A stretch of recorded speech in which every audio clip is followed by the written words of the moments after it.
Boom! Perisai sihir Sutang bergetar hebat. Ia membuka mulutnya tanpa sadar dan memuntahkan seteguk darah. Kemudian, ia segera mengaktifkan sayap sihirnya dan menggunakan kekuatan pukulan itu untuk terbang maju bagai kilat. Selama penerbangan, Sutang menemukan beberapa retakan kecil pada perisai ajaibnya. Jika perisai ajaib itu tidak ditempa oleh serangan sekuat itu, kapak tadi pasti sudah cukup untuk membelah dirinya dan perisai ajaib itu menjadi dua. Sejumlah besar kultivator muncul di kedua sisi. Beberapa dari mereka bergerak lambat, dan Sutang hanya perlu sedikit menggerakkan tubuhnya untuk menghindari serangan mereka. Beberapa dari mereka bisa menjadi ancaman bagi Sutang. Sutang mengayunkan pedang ajaib di tangan kanannya, melesat dan membasmi di sepanjang jalan. Pedang ajaib itu kini jauh lebih tajam dari sebelumnya. Hanya dalam sekejap mata, harta spiritual beberapa kultivator dihancurkan oleh pedang Sutang. Melihat ekspresi para kultivator yang tampak seperti kehilangan orang tua, Sutang merasakan gelombang kegembiraan. Pria parubaya berjubah naga ungu itu bergerak seperti biasa. Ia mengejar beberapa napas, dan ketika melihat Sutang semakin menjauh darinya, ia pun berhenti. Dengan bantuan mata dewanya, Sutang melihat pemandangan ini dan menghela napas panjang. Para biksu yang mengelilinginya jauh lebih lambat darinya dan tertinggal di belakangnya. Untungnya, Helan Fei Qiong menghancurkan tirai cahaya di sana, kalau tidak dia harus mengaku hari ini. Pada saat ini, pria parubaya berjubah naga ungu itu memancarkan seberkas cahaya, dan seekor burung terbang entah dari mana. Kemudian, tubuh burung itu membesar dengan cepat, lalu berubah menjadi seekor burung raksasa dengan lebar sayap beberapa ribu meter. Sutang masih kurang pengalaman. Jika ia bertanya kepada penguasa perampok bintang di mana ia berada, ia akan langsung mengenalinya sebagai burung walet punggung emas. Tak lama kemudian, Sutang tak bisa lagi melihat pemandangan di belakangnya. Sosok-sosok itu ditarik terlalu jauh, dan ia pun sedikit rileks. Sambil memikirkan apakah ia harus kembali mencari Helan Fei Qiong, ia pun terbang maju. Tiba-tiba, teriakan menggelegar terdengar di belakangnya, dan kemudian mata dewanya melihat seekor burung raksasa dengan lebar sayap lebih dari 1000 meter terbang ke arahnya. Punggung burung raksasa itu penuh sesak, dan pria parubaya berjubah naga ungu yang memegang kapak perang bergagang panjang berada di depan rombongan. Sutang terkejut dan segera mengembangkan sayap sihirnya lagi, meningkatkan kecepatannya hingga maksimum. Makhluk sekuat Dewa Langit berbintang yang ia singkirkan terakhir kali ternyata tidak kalah kelincahannya, dan ia mengejarnya hingga puluhan juta mil. Kali ini, ia mengira kelincahan lawannya biasa saja, tetapi siapa sangka ia justru akan melepaskan seekor burung raksasa dengan kecepatan tak tertandingi. Untungnya, kecepatan Sutang dengan kekuatan penuh tidak jauh lebih lambat daripada Lingyan punggung emas, dan ia sampai di sana lebih dulu. Namun, Lingyan punggung emas memiliki banyak orang yang berdiri di punggungnya, yang memperlambat kecepatannya. Dalam sekejap mata, lebih dari 100 napas berlalu, dan jarak antara kedua belah pihak tidak berkurang sedikit pun. Sutang dipenuhi amarah dan kebencian. Ia akan kembali untuk menemukan Dewa Bintang Nirvana dan menyempurnakan sayap Ibel hingga 8 atau 9 kali lipat, apapun yang terjadi. Kecepatan mereka berdua sungguh menakjubkan, dan mereka memiliki ketangguhan yang sulit dicapai oleh kultivator biasa. Tak lama kemudian, lebih dari 1 jam berlalu. Sutang secara alami mengerahkan seluruh kekuatannya, dan lawannya tidak mau menyerah. Pada saat ini, sebuah gelombang yang familiar datang dari kiri. Sutang berhenti sejenak, lalu teringat sesuatu, dan tiba-tiba berbalik dan terbang menuju arah gelombang itu. Selama pengejaran, sangat tidak menguntungkan bagi buronan untuk berbalik, dan jarak antara dia dan burung layang-layang punggung emas menjadi sangat pendek. Setelah beberapa lusin tarikan napas, hutan lebat muncul di bawah, dan gunung yang sebelumnya dihindari pun terlihat. Mata Sutang berbinar gembira, dan tubuhnya segera menunduk. Setelah terbang beberapa saat, ia melihat pintu masuk gua yang dalam.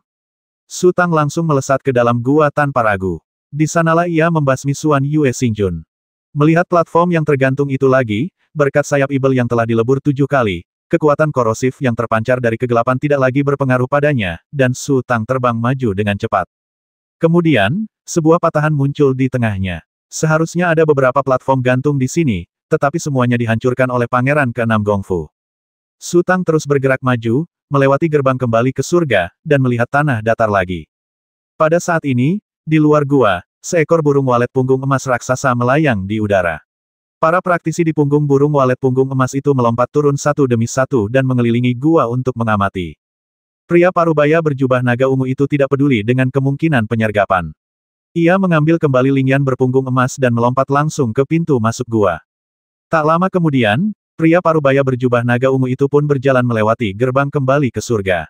Mula-mula ia melihat sekeliling sejenak, lalu menatap tajam ke kejauhan.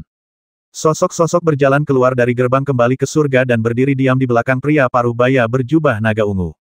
Ternyata ada alam spiritual di sini, gumam pria parubaya berjubah naga ungu itu, lalu melambaikan tangannya, kalian semua bubar dan cari dengan saksama.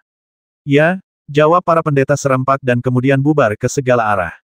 Pria parubaya berjubah naga ungu itu mencibir, lalu mengeluarkan jimat dari cincinnya, berbalik dan menempelkannya di gerbang kembali ke surga, lalu menjepit formula ajaib, jimat itu memancarkan seberkas cahaya, dan gerbang kembali ke surga perlahan menghilang, hanya menyisakan alas batu.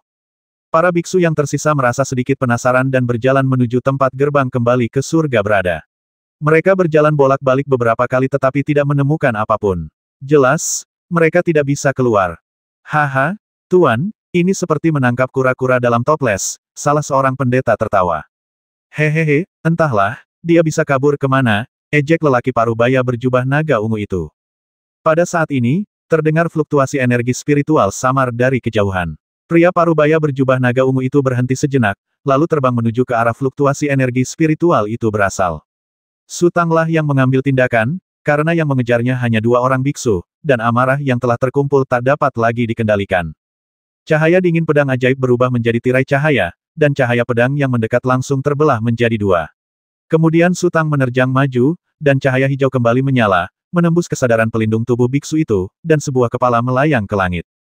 Kultivator lainnya ketakutan. Ia tidak berani menghadapi Sutang.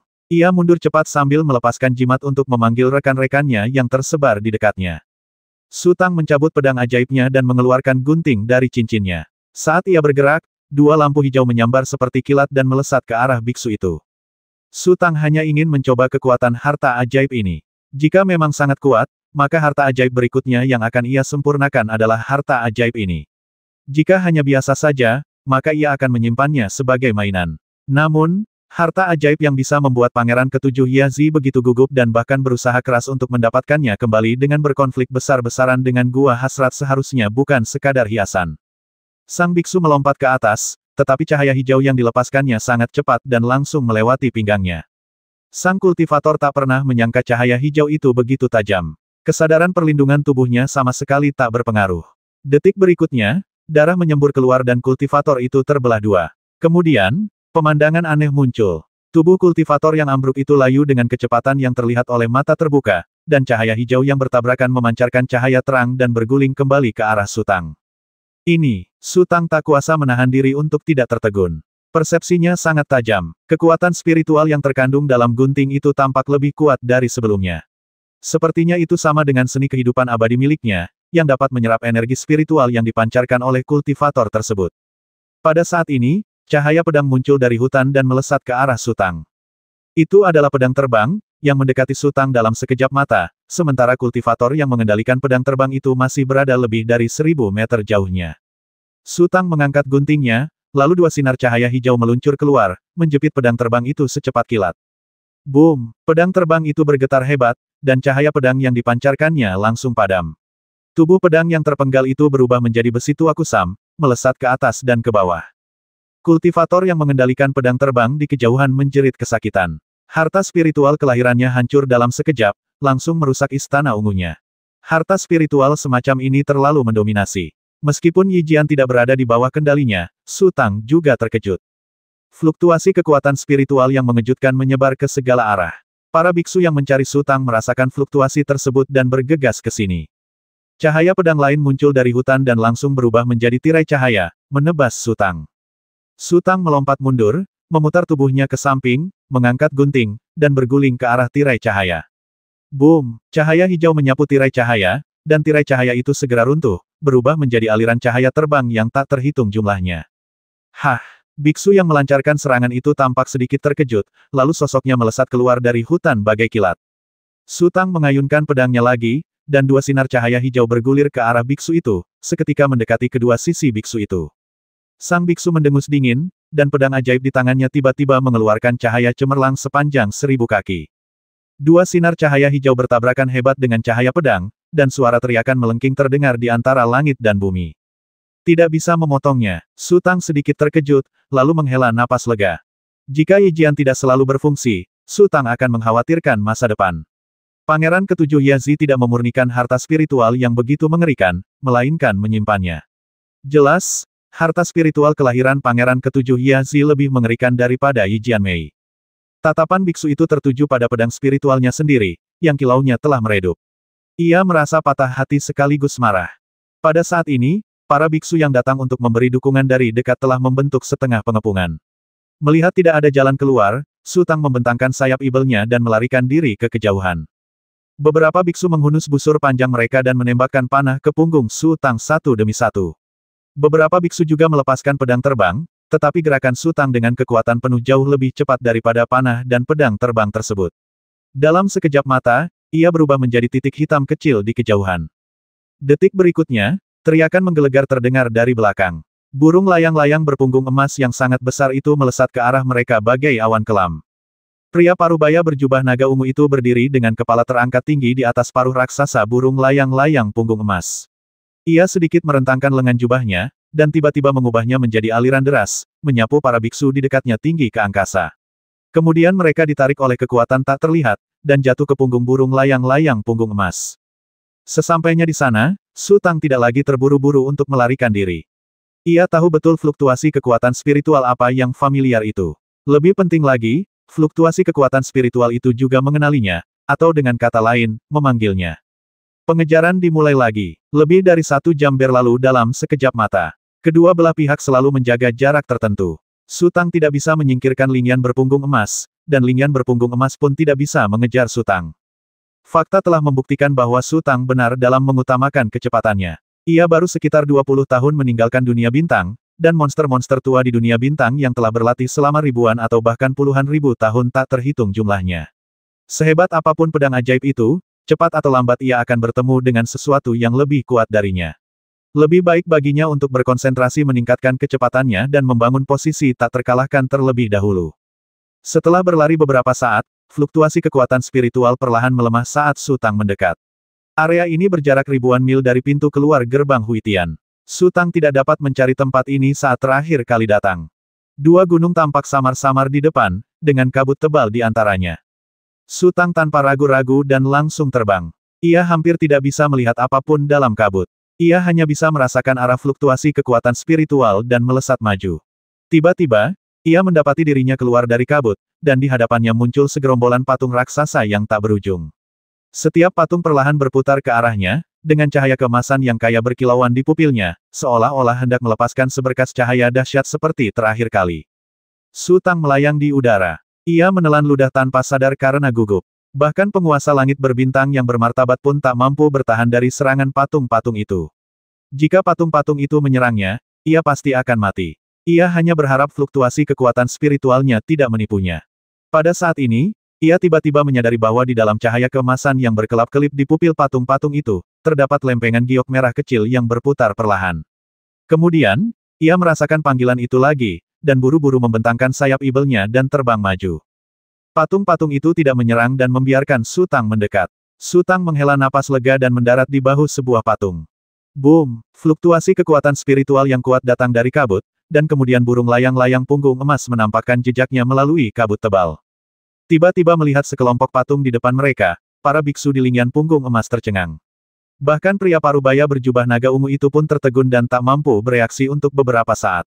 Burung layang-layang punggung emas tampaknya merasakan ada sesuatu yang salah dan mengepakkan sayapnya dengan putus asa, mencoba menghindari sekelompok patung di depannya. Su Tang sangat ingin bertarung.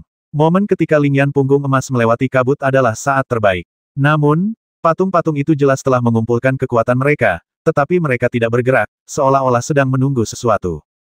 Kemudian, melihat Lingyan punggung emas berusaha keras mengubah lintasan terbangnya, Su Tang tidak dapat menahan diri lagi dan berteriak, tembak. Boom, boom boom boom. Ribuan sinar cahaya melesat dan meledak di tubuh Lingyan berpunggung emas satu demi satu. Dalam sekejap mata, Lingyan berpunggung emas itu diselimuti oleh bola cahaya yang mengembang dengan cepat. Boom boom boom boom. Patung-patung itu terus menyemburkan sinar cahaya. Pemandangannya sungguh spektakuler, bagaikan ribuan meriam yang meraung bersamaan. Bola cahaya yang mengembang di depan menjadi sangat menyilaukan. Bahkan dengan kekuatan Su Tang, ia begitu terpesona hingga tak bisa membuka mata dan meneteskan air mata. Deru itu berlangsung hampir 10 tarikan napas sebelum perlahan kembali tenang. Sutang berusaha membuka matanya dan mendapati bahwa bagian depan telah kosong. Bahkan kabut di antara pegunungan yang jauh telah terkikis, dan ia dapat dengan jelas melihat hutan di sisi lain gunung. Astaga, gumam Sutang. Apakah penguasa langit berbintang dan ratusan kultivator menghilang begitu saja? Benda-benda jatuh dari langit sesekali. Semuanya berupa pecahan, ada yang logam, dan ada pula yang seperti kokain. Sutang melihat sekelilingnya dan pandangannya tertuju pada sebuah kapak perang, karena fluktuasi kekuatan spiritual sisa yang dipancarkan kapak perang itu adalah yang terkuat. Seharusnya itu adalah harta spiritual kelahiran Dewa Langit Berbintang, tetapi sayangnya, harta itu telah hancur tak dapat dikenali lagi. Adapun pemilik kapak perang itu, ia tidak dapat ditemukan sama sekali. Sutang perlahan turun dan mencari di ladang yang hancur, sesekali membungkuk untuk mengambil sesuatu. Tiba-tiba, fluktuasi kekuatan spiritual terdengar di kejauhan, dan 3 sosok bergegas keluar dari hutan dan bergegas menuju sisi ini. Sutang hanya melirik ke sana, ia tidak punya waktu untuk memperhatikan, dan menundukkan kepalanya untuk mencari mereka lagi. Akhirnya, ia berjalan ke arah kapak perang yang patah itu, mengulurkan tangan, dan mengambilnya. Setidaknya sepertiga bilah kapak itu telah hilang, dan gagangnya masih memancarkan suhu tinggi, tetapi hal ini tidak berpengaruh pada Sutang. Ia perlahan-lahan menyapu kapak perang itu dengan indera ilahinya.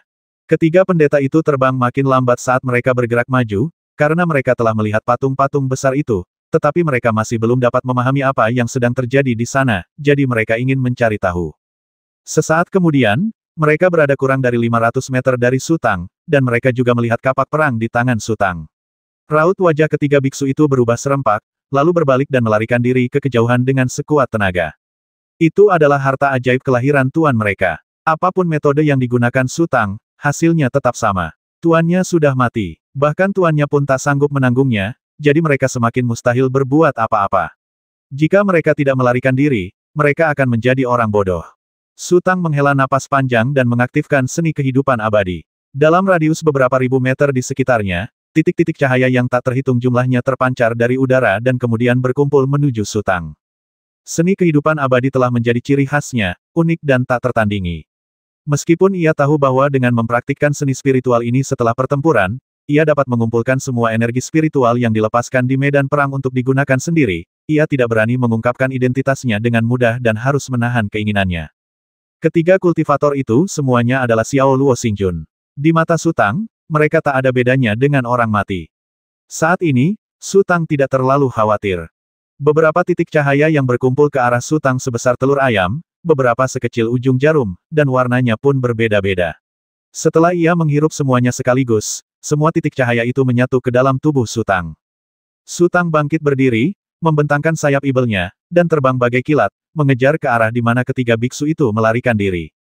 Dengan kecepatan Sutang, tak diragukan lagi mustahil bagi ketiga Luok Xingjun kecil itu untuk melarikan diri di depannya.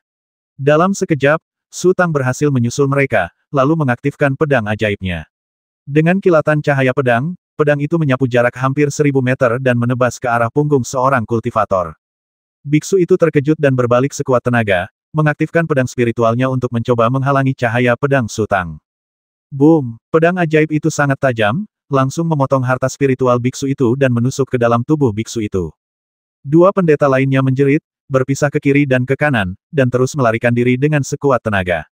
Saat ini, Sutang sudah bergerak ratusan meter lebih dekat. Ia mengangkat gunting di tangan kirinya dan mengayunkan pedang ajaib di tangan kanannya, menyerang kedua biksu itu secara bergantian. Kedua kultivator itu mengayunkan senjata sihir mereka untuk menangkis sambil berusaha sekuat tenaga melarikan diri ke kejauhan. Namun, meskipun Sutang baru saja memasuki alam atas Xiao Luo, kekuatan tempurnya yang sebenarnya sudah setara dengan seorang kultivator penguasa agung. Selain itu, baju sihirnya telah dilebur 7 kali secara keseluruhan, sehingga daya mematikannya sangat mengerikan. Dua sinar hijau itu berpotongan. Kultivator yang tidak terkena pedang itu melolong dan tubuhnya terbelah dua. Kultivator lainnya tak mampu lolos dari kejaran pedang ajaib itu, tetapi di saat-saat terakhir, Sutang tiba-tiba berubah pikiran dan cahaya pedang itu melesat melewati sisi kultivator tersebut. Biksu itu begitu ketakutan hingga jiwanya meninggalkannya. Sambil melarikan diri, ia mengeluarkan jimat dari cincinnya dan melemparkannya. Jimat itu terbungkus dalam cahaya keemasan dan melesat lurus ke langit, lalu meledak dengan suara keras, membentuk awan asap keemasan yang kental dan bertahan lama. Sutang mengikuti biksu itu perlahan. Tak lama kemudian, sosok-sosok muncul di kejauhan dan mengepung sisi ini. Guru telah tumbang, teriak biksu itu keras. Melihat rekan-rekannya datang untuk mendukungnya, ia gemetar karena gembira. Ada formasi Ibel di sana. Guru telah tumbang.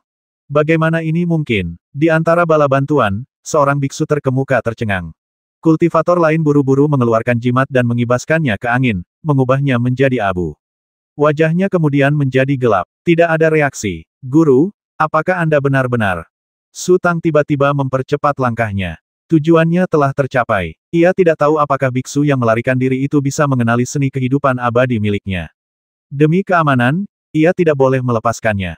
Selamatkan aku. Biksu itu meraung ketakutan saat melihat Su Tang mendekat dengan cepat. Su Tang mengayunkan pedang ajaibnya, yang menarik tirai cahaya terang di udara dan langsung tiba di belakang biksu itu. Sang biksu berbalik sekuat tenaga dan mengayunkan pedang rohnya untuk mencoba menghalangi, tetapi tirai cahaya telah melewati tubuhnya.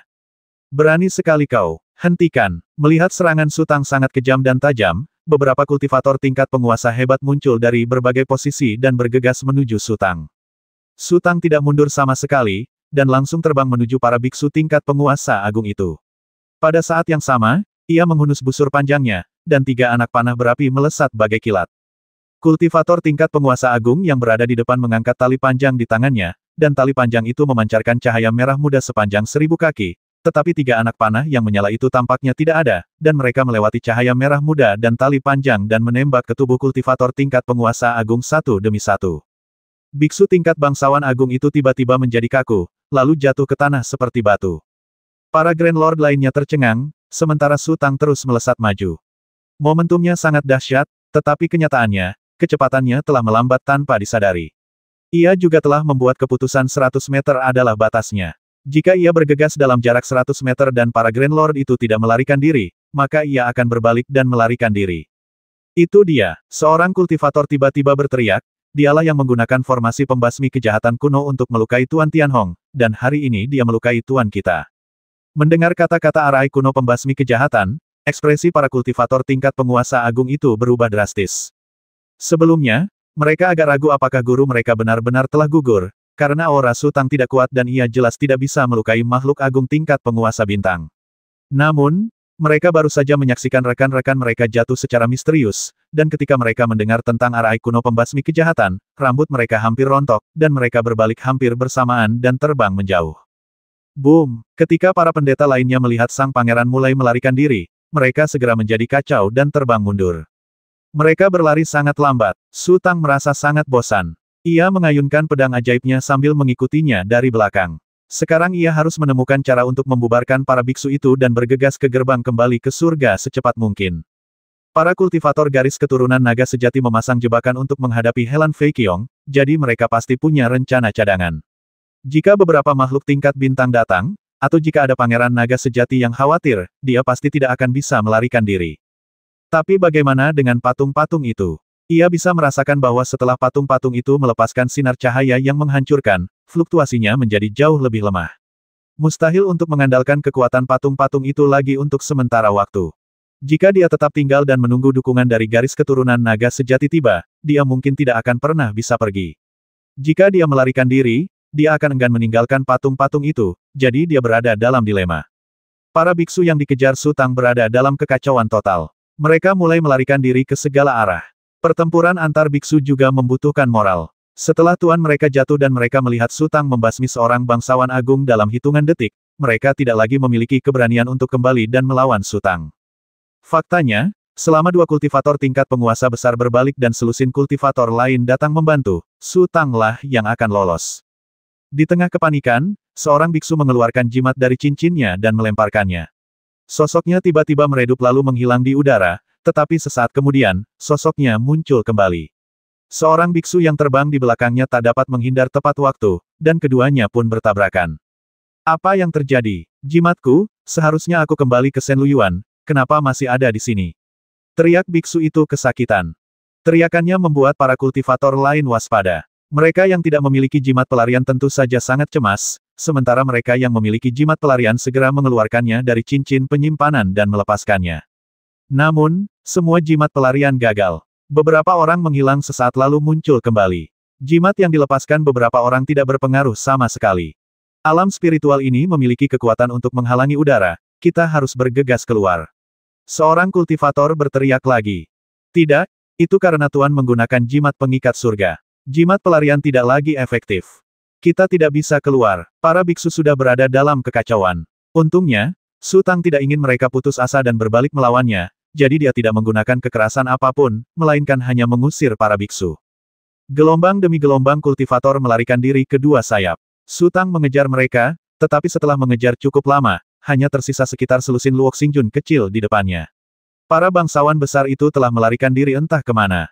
Su Tang tidak menunda lagi dan menyerbu maju dengan pedangnya. Dalam kilatan cahaya pedang, bekas darah yang dalam muncul di punggung seorang biksu, bahkan tulang dan andalamnya pun terlihat. Ia jatuh dari udara sambil meratap, dan biksu-biksu yang tersisa berhamburan seperti bunga. Su Tang tidak berniat mengejar mereka, melainkan langsung menukik ke bawah untuk mengambil cincin dari biksu itu, lalu terbang kembali. Setelah waktu yang entah berapa lama, Su Tang akhirnya melihat alun-alun dan rerun dewa istana. Sosoknya tiba-tiba melayang di udara. Di mana gerbang kembali ke surga? Su Tang tak percaya apa yang dilihatnya. Ia tertegun sejenak, lalu melompat ke tanah datar dan mendarat di samping kursi batu. Su Tang pertama-tama mengitari kursi batu itu beberapa kali, lalu melangkah lagi.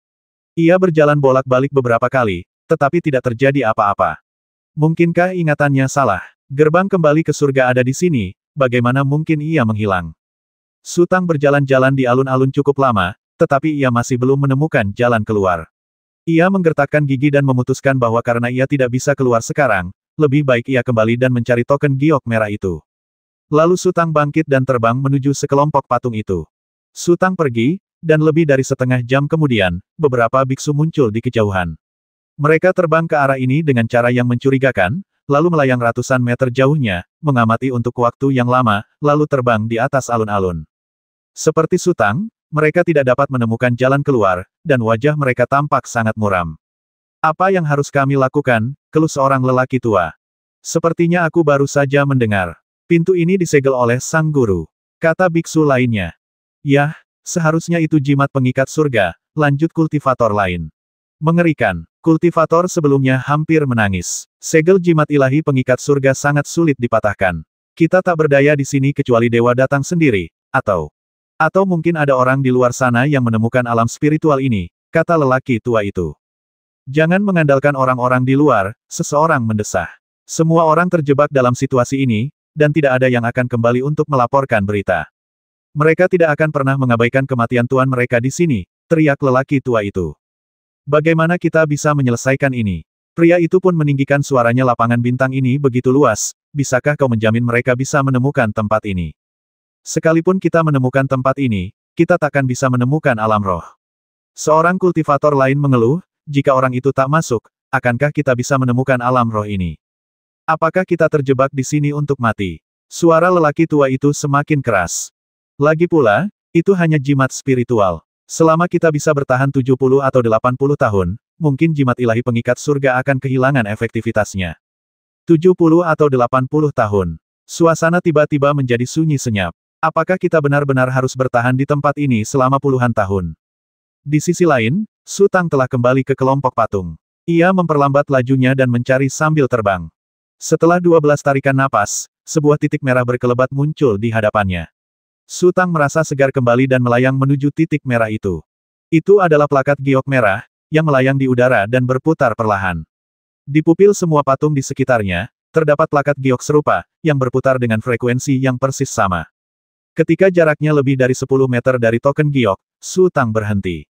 Ia tidak terburu-buru meraih token giok, melainkan dengan hati-hati melepaskan pikiran spiritualnya, perlahan-lahan membungkus token giok tersebut. Jika patung-patung di sekitarnya bergerak tidak seperti biasanya, ia akan segera melarikan diri.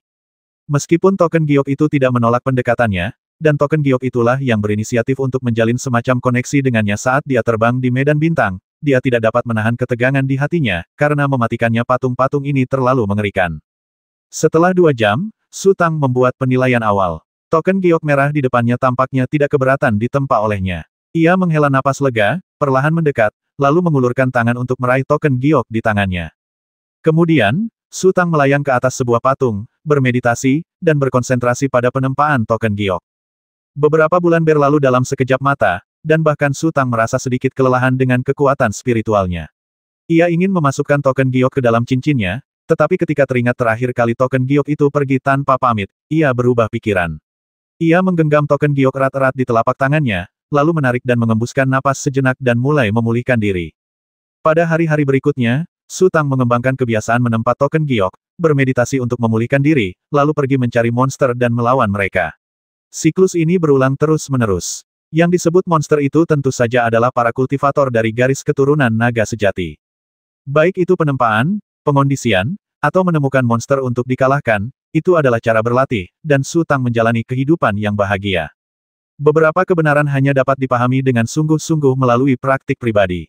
Kenangan yang telah diserap Su Tang mengandung banyak pengetahuan. Kini, ia telah sepenuhnya memahami apa arti evolusi dan survival of the fittest. Setiap beberapa bulan, ia akan pergi mencari para kultivator dari garis keturunan naga sejati dan mulai memburu mereka satu persatu. Para pemburu tentu saja penuh minat, tetapi yang diburu hidup dalam penderitaan. Dipaksa oleh waktu, para kultivator dari garis keturunan naga sejati mulai berevolusi.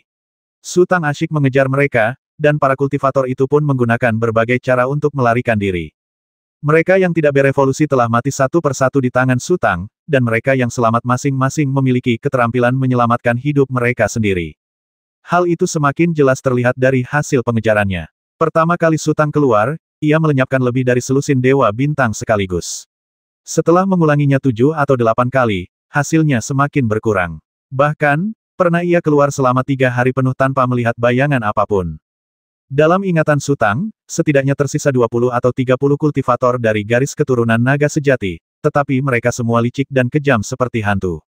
Beberapa kali, setelah merasakan fluktuasi kekuatan spiritual, ia langsung terbang mendekat, tetapi setelah mencari bolak-balik beberapa kali, ia tidak menemukan apapun. Satu-satunya keberhasilannya adalah karena ia sedang depresi dan mengayunkan pedang sihirnya secara sembarangan. Cahaya pedang itu mengenai bola kotoran besar yang ditinggalkan oleh monster raksasa tak dikenal, dan kemudian seorang kultivator bergegas keluar dari bola kotoran tersebut. Jika Su Tang tidak dapat menemukan orang itu, ia tidak akan punya tempat untuk menggunakan kekuatannya. Jika ia menemukan orang itu, berapapun trik yang mereka gunakan, mereka tidak akan bisa lolos dari kejaran Su Tang. Namun, setelah membasmi kultivator itu, Su Tang mendesah panjang. Bagi seorang dewa bintang yang bermartabat untuk menggunakan metode ini untuk bertahan hidup, dia dapat dikatakan berjuang sangat keras. Beberapa tahun berlalu dalam sekejap mata. Nyatanya, Su Tang sendiri tidak memiliki pemahaman yang akurat tentang masalah ini. Ia melayang menjauh dari patung itu, dan seperti biasa, tibalah saatnya untuk bermain elang menangkap ayam lagi. Su Tang berlari sangat cepat dan segera terbang ribuan mil jauhnya. Kemudian ia melambat dan mendarat di tepi hutan. Belasan kuda putih keperakan sedang merumput di rerumputan hutan. Ketika mereka melihat Su Tang datang, mereka tidak panik. Sebaliknya, mereka mendengus dan berjalan menuju Su Tang. Su Tang mengeluarkan selusin pil pereda jiwa dan melemparkannya ke tanah. Kawanan kuda yang awalnya harmonis tiba-tiba mulai berebut. Su Tang mengulurkan tangan dan meraih surai seekor kuda, menepuknya pelan, lalu melompat ke punggung kuda itu. Para kultivator garis keturunan naga sejati telah berevolusi dan menggunakan berbagai cara untuk melarikan diri. Tentu saja, Su Tang juga mulai memikirkan cara untuk melakukannya. Meskipun cepat, fluktuasi kekuatan spiritualnya terlalu kuat. Para kultivator itu bisa merasakan fluktuasinya dari jarak puluhan mil. Saat ia berhasil menyusul mereka, mereka sudah bersembunyi. Menunggang kuda untuk mencari monster, tingkat keberhasilannya cukup tinggi. Setidaknya 3 biksu telah tereliminasi tahun lalu. Dalam beberapa hari, saya seharusnya bisa menangkap seekor burung, dan mungkin tingkat keberhasilannya akan lebih tinggi lagi. Kuda yang dipilih Su Tang tampak sangat bersemangat, terus-menerus menghentakkan kakinya. Ia terlalu malas untuk mengambil pil pelebur jiwa itu. Ini adalah misi, dan tentu saja akan ada hadiah besar jika berhasil menyelesaikannya. Kemarilah. Su Tang mengangkat tangannya dan menunjuk ke depan. Kuda itu segera mengangkat keempat kukunya dan berlari kencang secepat kilat. Tidak diketahui jenis kuda apa yang ada di sini, tetapi kecepatan dan kekuatan mereka jauh lebih hebat daripada kuda-kuda di dunia sekuler. Lebih penting lagi, mereka sangat cerdas. Su Tang hanya perlu melakukan beberapa gerakan sederhana, dan mereka biasanya akan mengerti. Su Tang telah berusaha menangkap fluktuasi kekuatan spiritual di kejauhan, tetapi kali ini ia sangat kecewa. Ia berlari maju selama lebih dari 10 hari tanpa melihat satu sosok pun. Sesekali ia merasakan fluktuasi, tetapi ketika ia mengejarnya, ia hanya melihat berbagai monster melarikan diri dengan panik. Dalam rantai makanan alam spiritual ini, Su Tang tak diragukan lagi berada di peringkat pertama, dan ia telah berkelana berkali-kali. Monster manapun yang memiliki sedikit kecerdasan pasti sudah lama memahami keberadaan seperti apa Su Tang itu. Ketika mereka melihat sosok Su Tang, mereka mulai melarikan diri sekuat tenaga. Melangkah lebih jauh, mereka akan mencapai gerbang kembali ke surga. Su Tang sedikit kecewa. Ia berpikir sejenak dan mengarahkan kudanya maju. Setengah tahun telah berlalu dengan cepat. Ia memutuskan untuk pergi dan melihat-lihat. Mungkin gerbang kembali ke surga telah muncul kembali. Setelah beberapa saat, kuda itu berhenti di luar tembok tinggi. Ia tidak mungkin memanjat tembok raksasa yang tingginya puluhan meter itu. Su Tang melayang, mendarat di tembok, dan melihat ke dalam. Masih kecewa, yang ada hanya alas batu di gerbang kembali ke surga. Su Tang menghela napas panjang, lalu berbalik. Pada saat ini, fluktuasi kekuatan spiritual tiba-tiba datang dari langit. Akhirnya ada yang tak bisa menahannya. Su Tang mendongak dan melihat pemandangan di langit dengan jelas. Ia tak bisa menahan rasa terkejutnya. Retakan-retakan kecil muncul di langit, dan di tengah retakan itu, muncul cahaya merah. Cahaya merah itu mengembang dengan cepat. Setelah lebih dari 10 tarikan napas, cahaya merah itu menembus langit dan mulai jatuh ke bawah. Retakan-retakan di langit perlahan menyatu, seolah-olah tidak terjadi apa-apa barusan. Pada saat ini, Su Tang melihat dengan jelas bahwa cahaya merah itu adalah kerucut besar, yang berputar dengan kecepatan yang tak terbayangkan dan bahkan menciptakan tornado di sekitarnya. Boom! Tulang-tulang raksasa itu menghantam tanah, dan lebih dari separuhnya, yang tingginya lebih dari 10 meter, terbenam jauh ke dalam tanah. Pasir dan batu yang tak terhitung jumlahnya berhamburan ke segala arah, membentuk gelombang kejut melingkar yang menyapu ratusan meter jauhnya. Kekuatan gelombang kejut mulai melemah dan berubah menjadi pasir dan debu yang beterbangan. Su Tang tidak bergerak, tetapi berdiri di dinding dan mengamati dengan tenang. Tulang belakang yang besar itu terdiam sesaat, lalu penutup di bagian belakangnya ditendang hingga terbuka, dan sesosok tubuh melompat keluar sambil berteriak, "Keluar!" Melihat sosok yang melompat keluar, Su Tang langsung terkejut sekaligus gembira. Pihak lain itu adalah pedagang domain bintang yang dikenalnya, penguasa bintang 4 laut. Tentu saja, ia tahu bahwa gelar ini hanyalah sesuatu yang diucapkan bocah itu dengan santai. Kemudian, sosok putih lain melayang keluar dari dalam. Itu adalah Helan Fei Qiong. Su Tang tersenyum lega. Helan Fei Qiong melihat sekeliling dan matanya tertuju pada Su Tang. Ia pun tersenyum, lalu bergegas ke sini. Mengikuti di belakangnya ada Fang Yis, penguasa bintang bayangan Ibel, penguasa bintang 4 lautan, dan Bai Ze juga ada di sana. "Bagaimana kau tahu aku di sini?" tanya Su Tang dengan keras. "Aku hanya tahu kau menghilang di dekat sini, jadi aku mencarimu lama sekali," kata Helan Fei Qiong.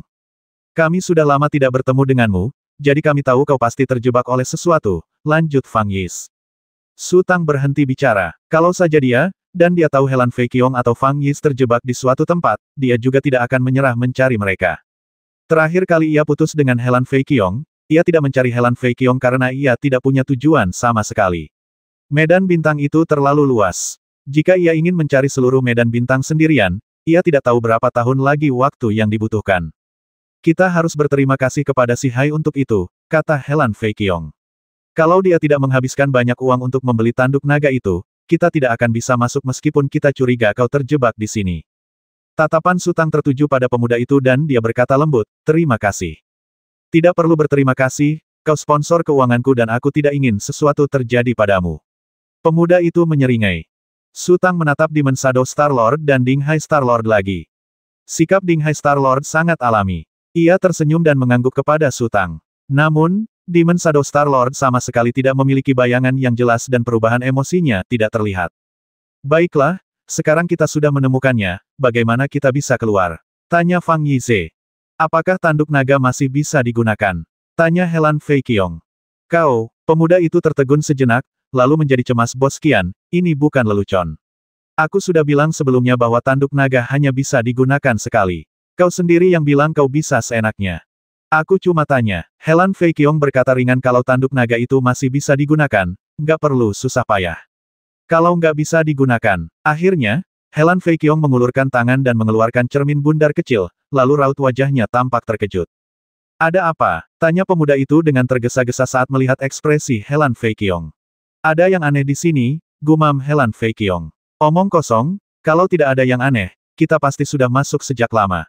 Kenapa aku harus mencari di luar selama 2 tahun? Teriak pemuda itu. "Bagaimana kau bisa bicara seperti itu?"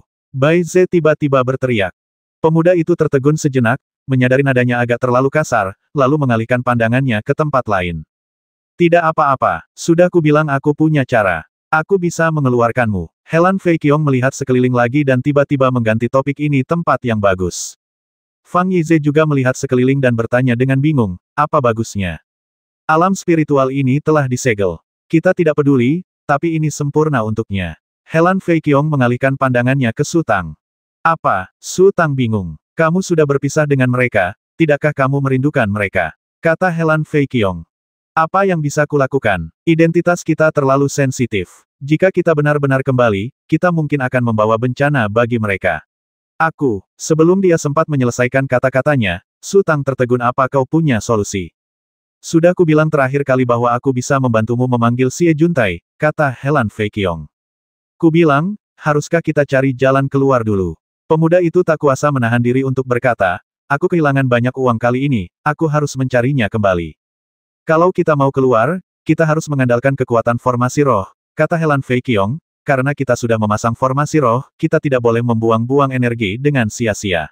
Senang rasanya bisa melakukan satu hal lagi. Pembentukan spiritual. Su Tang menarik napas dalam-dalam lalu mengangguk, oke. Meskipun guru mengajari saya teknik formasi, saya jarang bersendewa dengan jalan jimat spiritual, jadi mungkin butuh waktu, kata Helan Fei Qiong, lagi pula, kristal spiritual saya semuanya ada di dunia utama, dan sekarang saya tidak bisa kembali. Kristal kesadaran ilahi. Aku punya beberapa di sini, kata Su Tang, lalu mengangkat tangannya, dan segumpal pasir keemasan muncul di hadapannya, jatuh ke bawah dinding, dan dalam sekejap mata berkumpul menjadi tumpukan pasir setinggi setengah meter.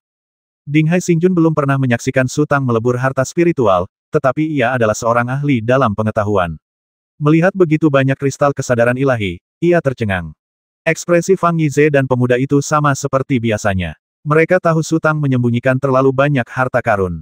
Aku selalu ingin bertanya, siapa yang kau sakiti? Bagaimana kau bisa mendapatkan begitu banyak kristal kesadaran ilahi? Helan Fei Qiong mendesah. Ini cuma keberuntungan. Lalu Su Tang teringat sesuatu kalau dipikir-pikir. Aku sendiri pernah menyaksikan kematian dua makhluk setingkat Star Lord, tapi kenapa aku belum menemukan kristal pikiran ilahi? Penguasa bintang juga terbagi menjadi alam bawah dan alam atas. Fang Yize bingung harus tertawa atau menangis. Bagi seorang penguasa bintang tingkat atas, Istana Ungu telah mengembun menjadi Istana Kristal. Baru setelah itu mereka bisa mengembangkan kerikil kristal setelah mati. Tapi itu hanya mungkin. Kalau tidak, bagaimana mungkin kristal kesadaran ilahi begitu berharga?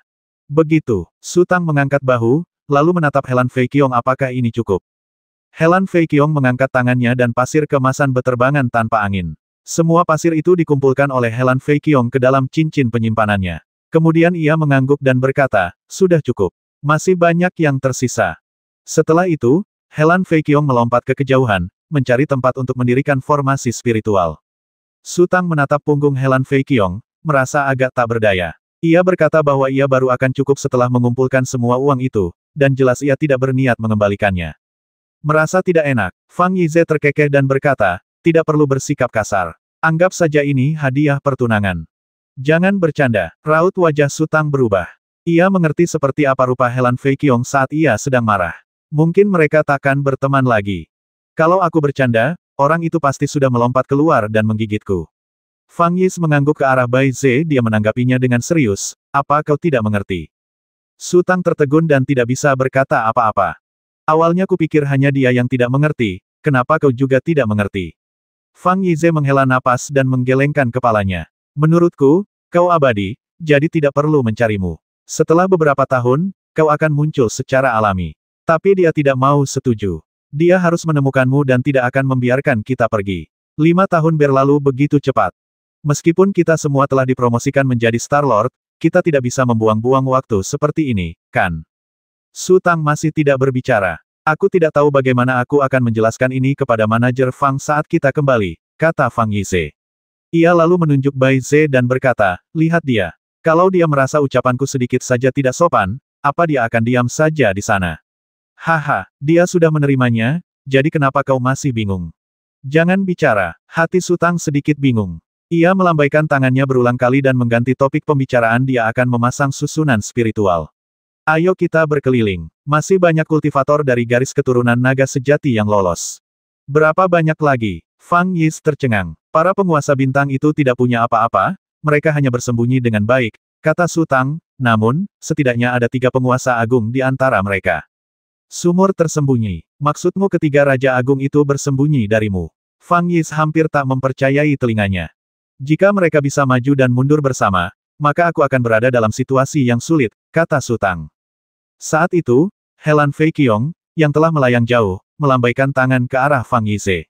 Su Tang menoleh ke Fang Yize dan berkata, kalian harus berhati-hati.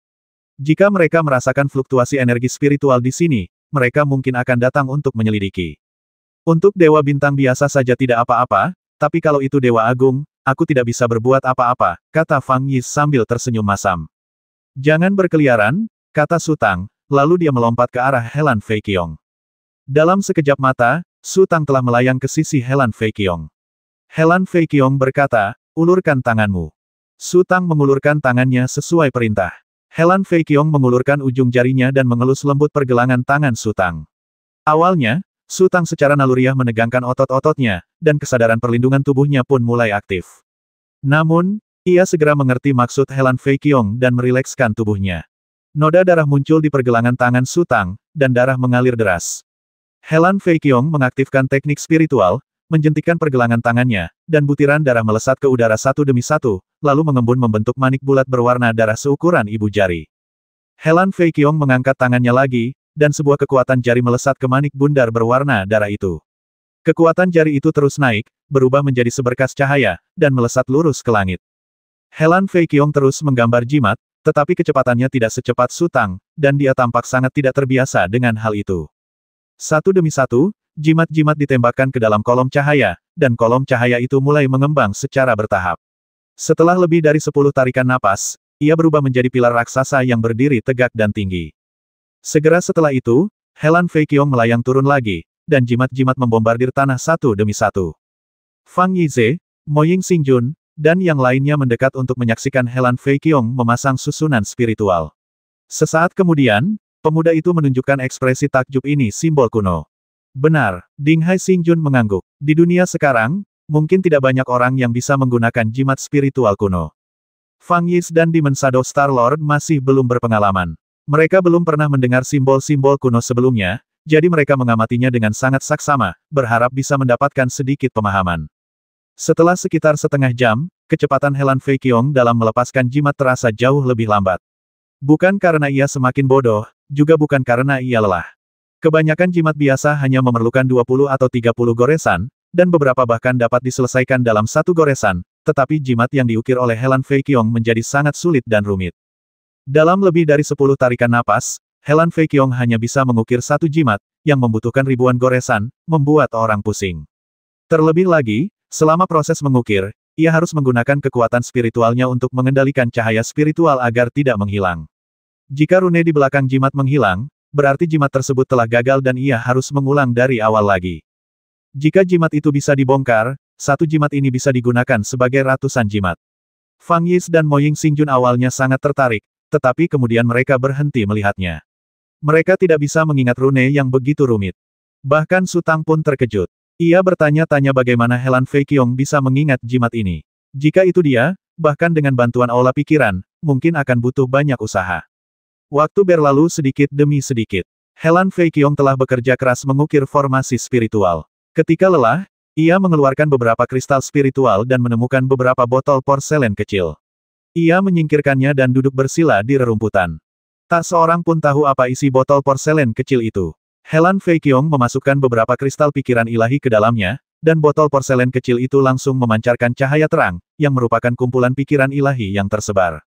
Helan Fei Qiong segera mulai mengatur pernafasannya, menarik dan menghembuskan nafas, perlahan menyerap kesadaran ilahi. Sungguh sia-sia, Su Tang membuka mulutnya. Ia ingin menghentikan Helan Fei Qiong, tetapi melihat Fang Yis dan yang lainnya tampak normal, ia ragu sejenak dan mundur. Apa isi botol porselen kecil itu? Tanya Su Tang kepada pemuda itu dengan suara rendah. Bubuk transformasi spiritual. Pemuda itu menatap Su Tang dengan tatapan aneh. Kau bahkan tidak tahu ini. Apakah aku benar-benar harus tahu? Tanya Su Tang bingung. Tanpa bubuk transformasi roh, bukankah kristal pikiran spiritual akan sia-sia?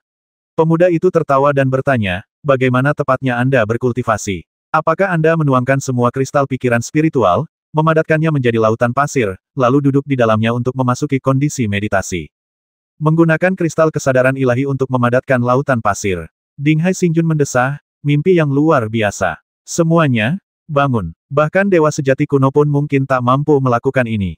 Aku tidak tahu apakah dewa sejati kuno bisa melakukannya, kata Fang Yize, tapi dia pasti bisa. Pemuda itu dan Raja Bintang Bayangan Ibel mengangguk penuh semangat. Su Tang selalu bersikap seolah-olah tidak menganggap serius kristal pikiran ilahi, jadi mereka yakin Su Tang akan memiliki lebih banyak lagi, jumlah yang tak terbayangkan. Siapa yang kau bicarakan? Tanya Ding Hai Xingjun. Siapa lagi? Tanya Fang Yize. Su Tang merasa sedikit bingung. Ketika pertama kali menemukan kristal kesadaran ilahi, nalurinya mengatakan untuk langsung mengambilnya. Sekarang, tampaknya praktisi lain harus menggunakan bubuk transformasi ilahi untuk menyerap kesadaran ilahi di dalam kristal. Pendekatan siapa yang benar? Su Tang tidak berpikir dia salah, karena dia dapat menyerap hampir 100% kesadaran ilahi dalam kristal, sementara orang-orang seperti Helan Fei Qiong yang menggunakan bubuk transformasi ilahi akan menyia-nyiakan setidaknya setengah dari kekuatan mereka. Su Tang merenung cukup lama. Seharusnya ini berkaitan dengan jiwa pohon takdir kuno. Dengan sinar matahari, hujan, dan tanah, tumbuhan dapat tumbuh, tetapi manusia tidak dapat melakukannya. Ia menyatu dengan jiwa pohon takdir kuno dan juga mewarisi beberapa kemampuan yang sangat istimewa. Di sisi lain, Helan Fei Qiong duduk bersila selama lebih dari 2 jam. Ketika ia membuka matanya lagi, ia telah kembali bersemangat. Kemudian, ia terbang ke udara dan mulai berlatih teknik spiritual. Hal ini berlangsung terus-menerus selama lebih dari setengah bulan. Fang Yize dan yang lainnya sudah tidak sabar dan pergi, tetapi Su Tang tidak bisa pergi. Ia diperintahkan untuk duduk di tengah formasi. Helan Fei Qiong juga menggambar lingkaran untuknya, dan ia tidak bisa keluar dari lingkaran itu apapun yang terjadi. Bosan menunggu, Su Tang mulai menyempurnakan harta spiritualnya. Lagi pula, Helan Fei Qiong tidak akan menyakitinya, dan para kultivator garis keturunan naga sejati yang tersisa telah dikejar-kejarnya, dan mereka mungkin tidak berani mendekat, karena mereka tahu betul kecepatan Su Tang. Begitu mereka ketahuan, akan sulit bagi mereka untuk melarikan diri. Butuh total 2 bulan, dan formasi spiritual Helan Fei Qiong akhirnya selesai. Tanah dalam radius beberapa ribu meter di sekitarnya dipenuhi dengan jimat spiritual yang tak terhitung jumlahnya yang berkilauan. Lapisan-lapisan di antara jimat spiritual tersebut sangat jelas. Melihat ke bawah dari ketinggian, Anda dapat melihat bahwa jimat spiritual tersebut membentuk pusaran raksasa. Dengan kilatan cahaya spiritual, pusaran tersebut tampak berputar perlahan. Saat Helan Fei Qiong berdiri, gelombang kekuatan spiritual melonjak ke langit, lalu bergulung ke segala arah. Udara di dekatnya bergetar hebat. Rasanya alam spiritual ini telah sangat terganggu dan menunjukkan tanda-tanda ketidakstabilan. Fang Yize dan yang lainnya juga merasakan sesuatu yang tidak biasa dan perlahan mendekati formasi roh, mengamatinya dengan saksama. Su Tang menyimpan harta spiritual yang tengah dimurnikannya, melihat sekeliling, lalu bertanya, apakah sudah selesai? Hampir selesai. Helan Fei Qiong menghela napas lega. Kau tinggal gunakan kekuatan spiritualmu untuk menjaga Istana Ungu, dan aku akan mengurus sisanya. Setelah itu, Helan Fei Qiong merapal jimat dan mengenai tubuh Su Tang. Su Tang tiba-tiba merasa linglung. Dunia di sekitarnya terasa meluas dengan cepat. Helan Fei Qiong, yang hanya berjarak 10 meter darinya, berubah menjadi sosok seukuran ibu jari, seolah-olah ada ribuan gunung dan sungai di antara mereka. Orang-orang di luar formasi juga terpengaruh. Fang Yize ragu-ragu melangkah beberapa langkah menuju Ding Hai Xingjun, tetapi mendapati sosok Ding Hai Xingjun masih sangat kecil, jadi ia menyerah. Ia menoleh dan menatap Helan Fei Qiong yang tampak sangat jauh, sementara Mo Ying Xingjun tiba-tiba berubah menjadi bayangan yang mengembang. Namun, meskipun ia berusaha sekuat tenaga, di mata orang-orang di sekitarnya, ia hanyalah balon sebesar roda. Setelah beberapa saat, Mo Ying Xingjun mengempis dan tubuhnya mulai runtuh ke arah tengah lagi. Detik berikutnya, pusaran raksasa itu mulai berputar cepat. Setiap kali berputar, pusat formasi itu membesar sedikit, dan dunia asli di alam spiritual lenyap tanpa jejak. Ke atas dan ke bawah, ke kiri dan ke kanan, bintang-bintang cemerlang bertebaran di mana-mana. Mereka seolah telah meninggalkan alam spiritual. Mengikuti gerakan Helan Fei Qiong, langit berbintang tiba-tiba mengalir deras. Meskipun Fang Yiz dan yang lainnya adalah penguasa bintang Xiao Luo, mereka tetap ketakutan ketika melihat lautan bintang yang berat dan padat melesat ke arah mereka. Namun dalam sekejap mata, lautan bintang itu dengan cepat melewati mereka dan melesat ke kejauhan. Kemudian, lautan bintang lain terbang ke arah mereka. Jaga Istana Ungu dengan ketat, teriak Helan Fei Qiong.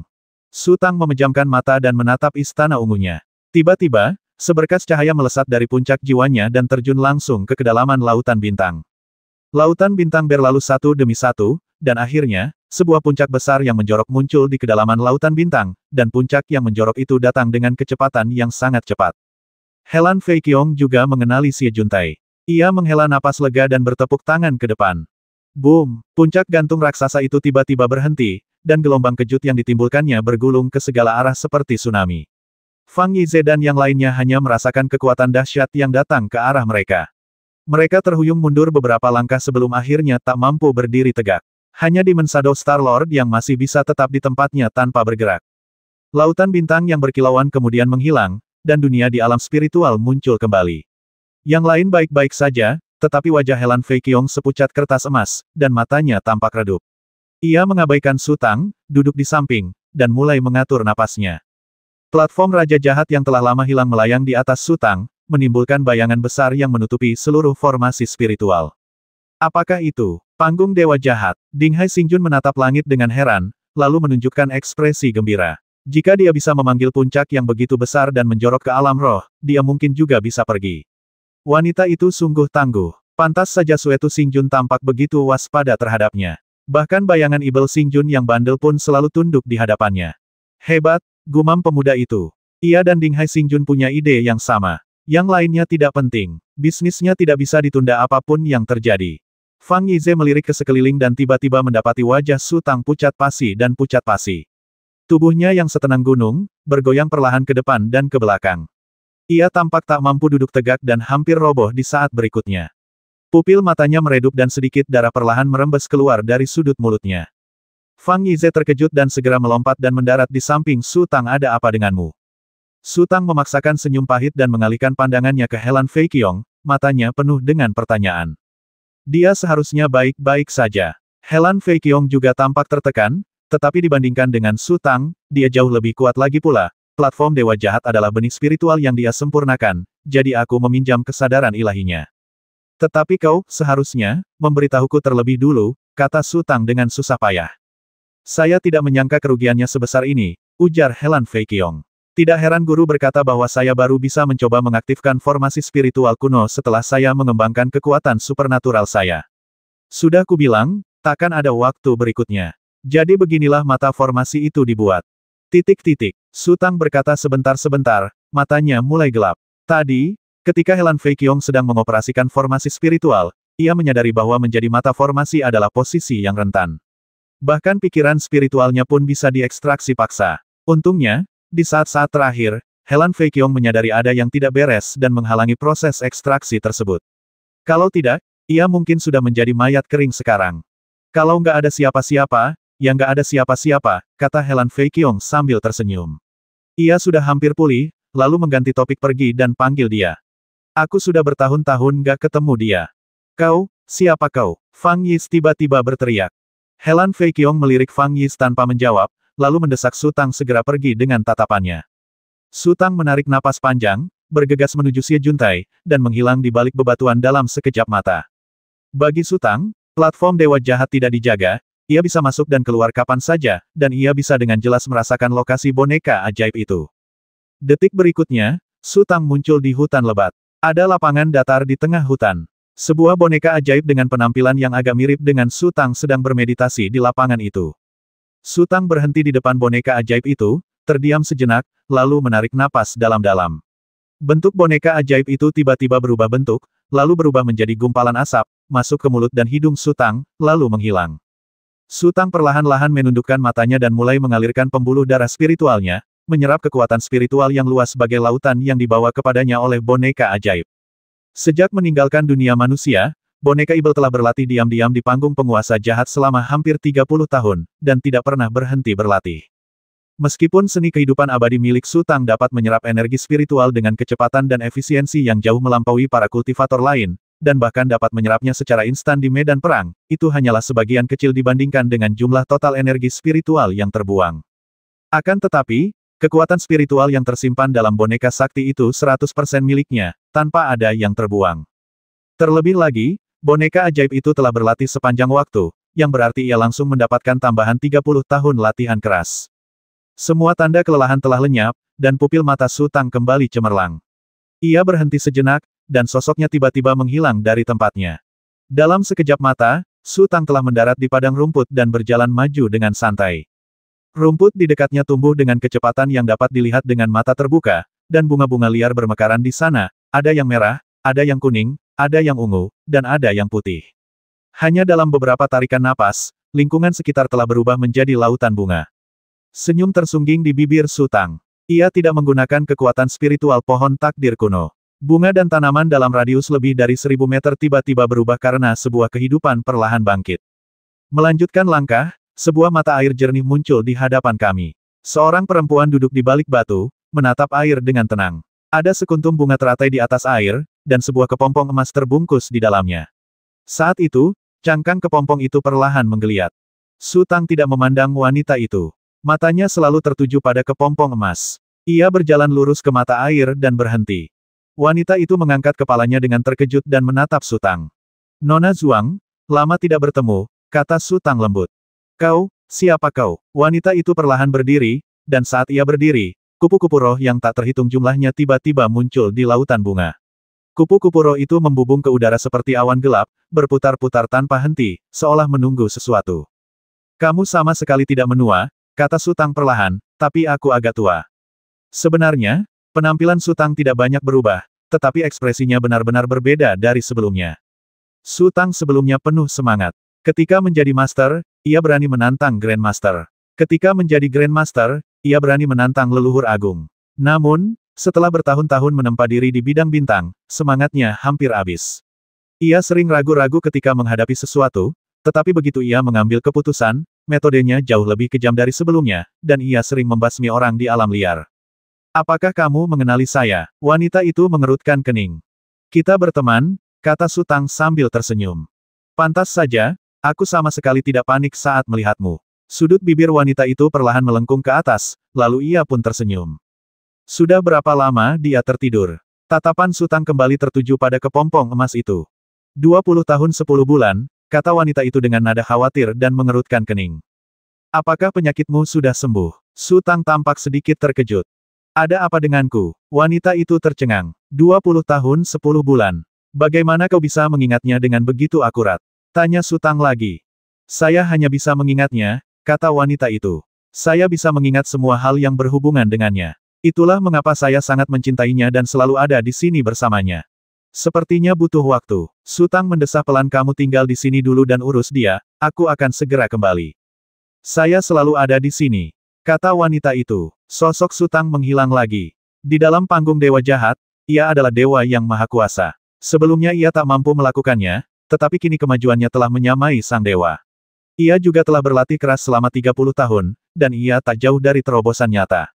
Su Tang tidak hanya menyerap kekuatan spiritual boneka ajaib, tetapi juga segala sesuatu yang perlahan mengendap selama meditasinya.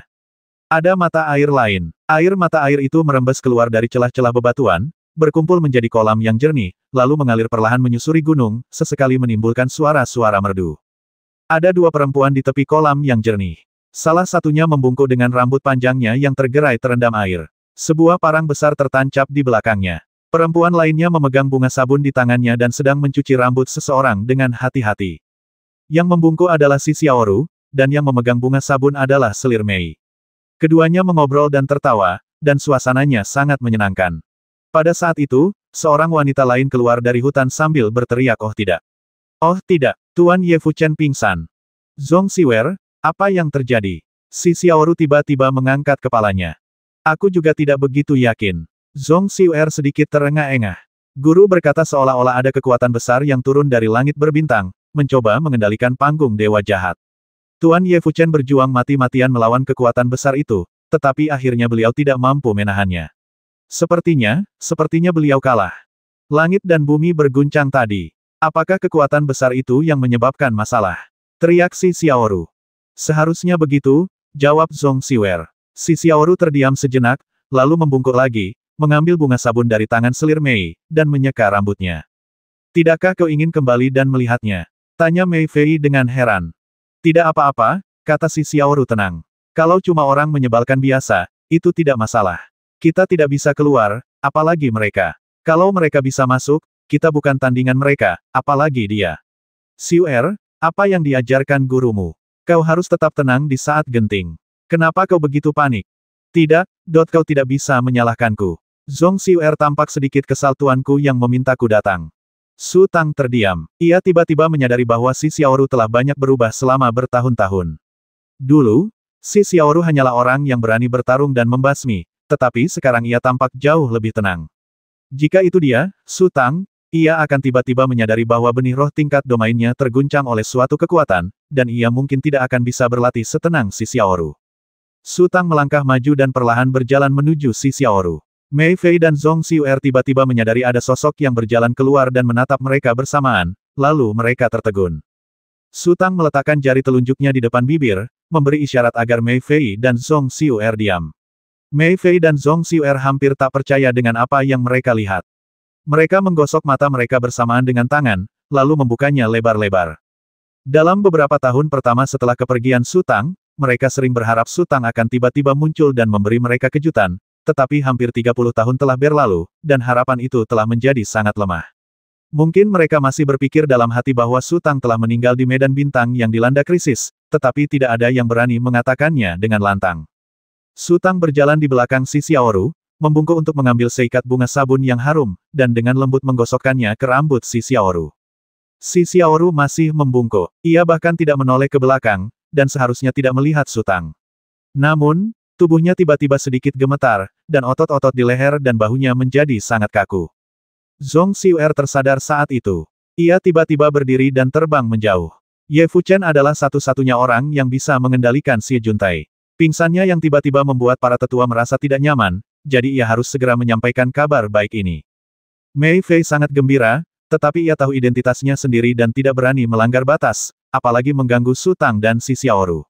Ia hanya meraih ujung baju Su Tang dengan lembut, lalu menggenggamnya erat-erat di telapak tangannya, tak melepaskannya.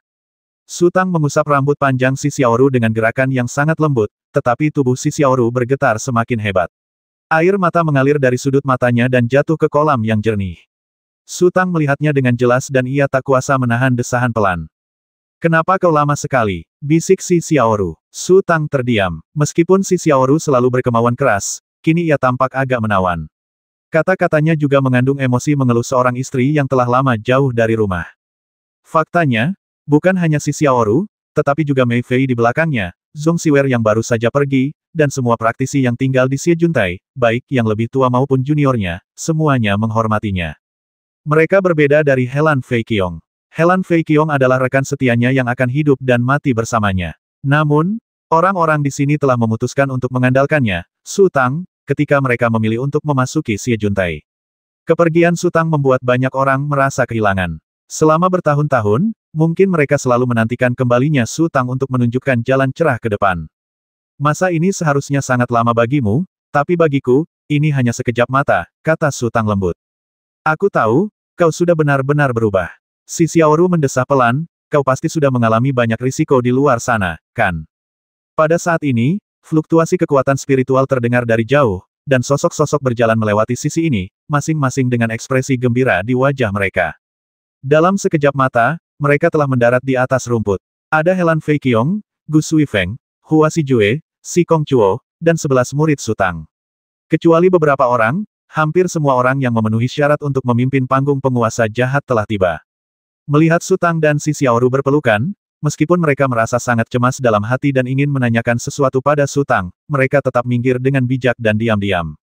Di mata publik, jika si Xiaoru yang dulu, ia pasti akan mengusir Su Tang tanpa ragu, tetapi si Xiaoru yang sekarang enggan melakukannya. Mereka sudah terlalu lama berpisah. Ia bahkan curiga bahwa kembalinya Su Tang tidak nyata, jadi ia ingin menikmati setiap menit dan detiknya semaksimal mungkin. Lagi pula, aku tidak berani kembali, kata Su Tang lirih, karena aku telah menyebabkan bencana besar satu demi satu. Jika aku kembali ke dunia manusia, begitu ketahuan, dunia manusia akan menghadapi bencana dahsyat. Meskipun segel dunia manusia belum sepenuhnya hilang, ia tidak dapat menghentikan makhluk-makhluk yang sungguh kuat itu. Kau selalu membuat masalah. Kalau suatu hari nanti kau jujur, aku akan terkejut. Si Xiaoru tersenyum. Kali ini berbeda. Bencana ini terlalu besar. Alam Ibel telah terlibat karenaku dan dibantai oleh para kultivator Jiutian Xingsu, kata Su Tang perlahan. Sebenarnya, bahkan jika kau tidak kembali, dunia manusia akan menderita hal yang sama. Gu Suifeng tak dapat menahannya. Ada apa? Su Tang berbalik dan menatap Gu Suifeng. Tidakkah kau menyadari bahwa perkembangan mereka aneh? Gu Suifeng mendesah. Lebih dari 20 tahun yang lalu, sekelompok kultivator asing menerobos masuk ke Laut Cina Selatan dan mengepung platform Raja Jahat. Mereka sangat kuat dan bahkan mengganggu jalur terbang platform Raja Jahat. Pada akhirnya, Ye Fuchen lah yang mempertaruhkan nyawanya untuk mengendalikan platform Raja Jahat dan terbang ke kedalaman Samudra Arktik, sehingga menghindari kejaran para kultivator. Peti terbang itu hancur. Su Tang tertegun. Ia tidak menyadarinya saat masuk. Ketika ia melepaskan indera spiritualnya saat itu, ia menemukan bahwa peti terbang di pintu masuk Xie Juntai telah menghilang tanpa jejak. Bagaimana dengan 3 golongan langit, bumi, dan manusia? Tanya Su Tang. Itu ada di tangan Ye Fuchen, kata Gu Suifeng, meskipun panggung Dewa Jahat telah dipertahankan, tak seorang pun dari kita bisa keluar. Awalnya, panggung Dewa Jahat sangat membantu kultivasi semua orang. Namun, ketika mereka mencapai puncak alam Sage Agung, mereka menyadari bahwa panggung Dewa Jahat telah menjadi penghalang yang tak teratasi. Mereka tak bisa lagi mengumpulkan energi spiritual, dan melanjutkan kultivasi pun sia-sia. Tatapan Su Tang menyapu ekspedisi Helan dan para ibel besar yang masih hidup di altar Dewa Ibel, dan ia mendapati bahwa kemajuan mereka serupa dengan si Xiaoru. Mereka semua telah mencapai puncak Sage Agung dan berhenti di sana. Bai Ze sudah memasuki jajaran Dewa Bintang sejak awal, jadi bagi yang lain, itu masih baik-baik saja. Namun, Helan Yuanzheng yang berbakat juga ditekan oleh panggung Dewa Jahat dan menyia-nyiakan puluhan tahun hidupnya. Sungguh disayangkan. Tapi coba pikirkan dari perspektif lain. Dia telah menyebabkan bencana besar di rumah Seng Yun sehingga seluruh wilayah bintang Jiutian dilanda kepanikan. Jika seseorang benar-benar menerobos kemacetan dan berjalan ke langit berbintang, itu mungkin bukan hal yang baik. Dia mungkin sudah lama meninggal. Semua orang mengira kita akan terjebak di sini dan mati, kata ibel besar Ning Zanqi perlahan. Tidak buruk. Lei Nu tersenyum. Tidak ada konflik atau pertikaian di sini. Kalau ada apa-apa, kita bicarakan saja bersama. Tanah suci kebahagiaan yang legendaris memang seperti ini. Akhir yang baik seperti ini juga tidak buruk. Sikap kedua pria itu sangat bertolak belakang, mencerminkan pola pikir yang berbeda. Dewa Ibel Agung Ning Zanqi tidak dianggap sebagai kultivator terkuat di dunia manusia, tetapi ia memiliki tekad yang luar biasa. Sejak awal kultivasinya, ia bermimpi suatu hari nanti melintasi penghalang terakhir yang telah menahan banyak kultivator selama ribuan tahun, menghancurkan tatanan alam semesta, dan menjelajah ke langit berbintang. Terjebak di dalam panggung penguasa jahat merupakan siksaan baginya. Lei Nu, di sisi lain, adalah seorang pejuang yang berani di masa mudanya, tetapi ketajamannya telah terkikis saat itu, yang akhirnya membuatnya menjadi orang tua yang sekarat. Kemudian, ia diselamatkan oleh Su Tang dan naik ke status leluhur agung sebelum pertempuran. Karena itu, ia selalu menganggap dirinya sebagai pelayan Su Tang. Apakah ia bisa melampaui langit berbintang bukanlah hal penting baginya, yang terpenting adalah kepeduliannya terhadap keluarga Su Tang. Tidak adanya konflik dan pertikaian tidak selalu baik, Dewa Ibel Agung Hua Sijue tiba-tiba menyela. Bagaimana mungkin seorang kultivator puas menjalani hari-harinya dalam pengasingan? Serigala tanpa keliarannya lebih buruk daripada guk-guk. Rumah adalah tempat hatiku berada, kata Helan Yuanzheng. Ketika krisis melanda, kita harus bangkit dan melangkah maju. Ketika kita merasa damai di suatu sudut, kita harus beristirahat dan memulihkan diri. Ikutilah arus waktu dan ikutilah takdir. Inilah kebenarannya. Su Tang tersenyum. Setiap orang di sini memiliki sifat yang berbeda. Misalnya, di antara segelintir orang yang baru saja berbicara, Ning Zanqi bagaikan busur yang ditarik, siap melesat kapan saja. Lei Nu sedikit tertekan dan hanya ingin puas dengan keadaan saat ini dan tidak ingin memulai perselisihan lagi. Hua Sijue dan si Xiaoru, keduanya adalah ibel yang telah menjadi roh jahat melalui kultivasi. Membiarkan mereka tidak melakukan apapun sepanjang hari sama saja dengan merampas kesenangan terbesar mereka, dan temperamen Helan Yuanzheng adalah yang paling disukai. Meskipun Helan Yuanzheng lahir di keluarga biasa dan tidak memiliki kesempatan untuk berlatih kultivasi, ia tetaplah seorang pemuda yang tampan. Ia mampu tetap tenang ketika frustrasi, dan tidak akan menjadi sombong dan gegabah ketika ia sombong. Meskipun perbedaan sifat mereka begitu besar, kisah mereka yang dapat hidup rukun merupakan kisah yang indah. Su Tang menyukai lingkungan seperti itu di mana setiap orang dapat mengungkapkan isi hati mereka tanpa khawatir akan terisolasi atau dianiaya.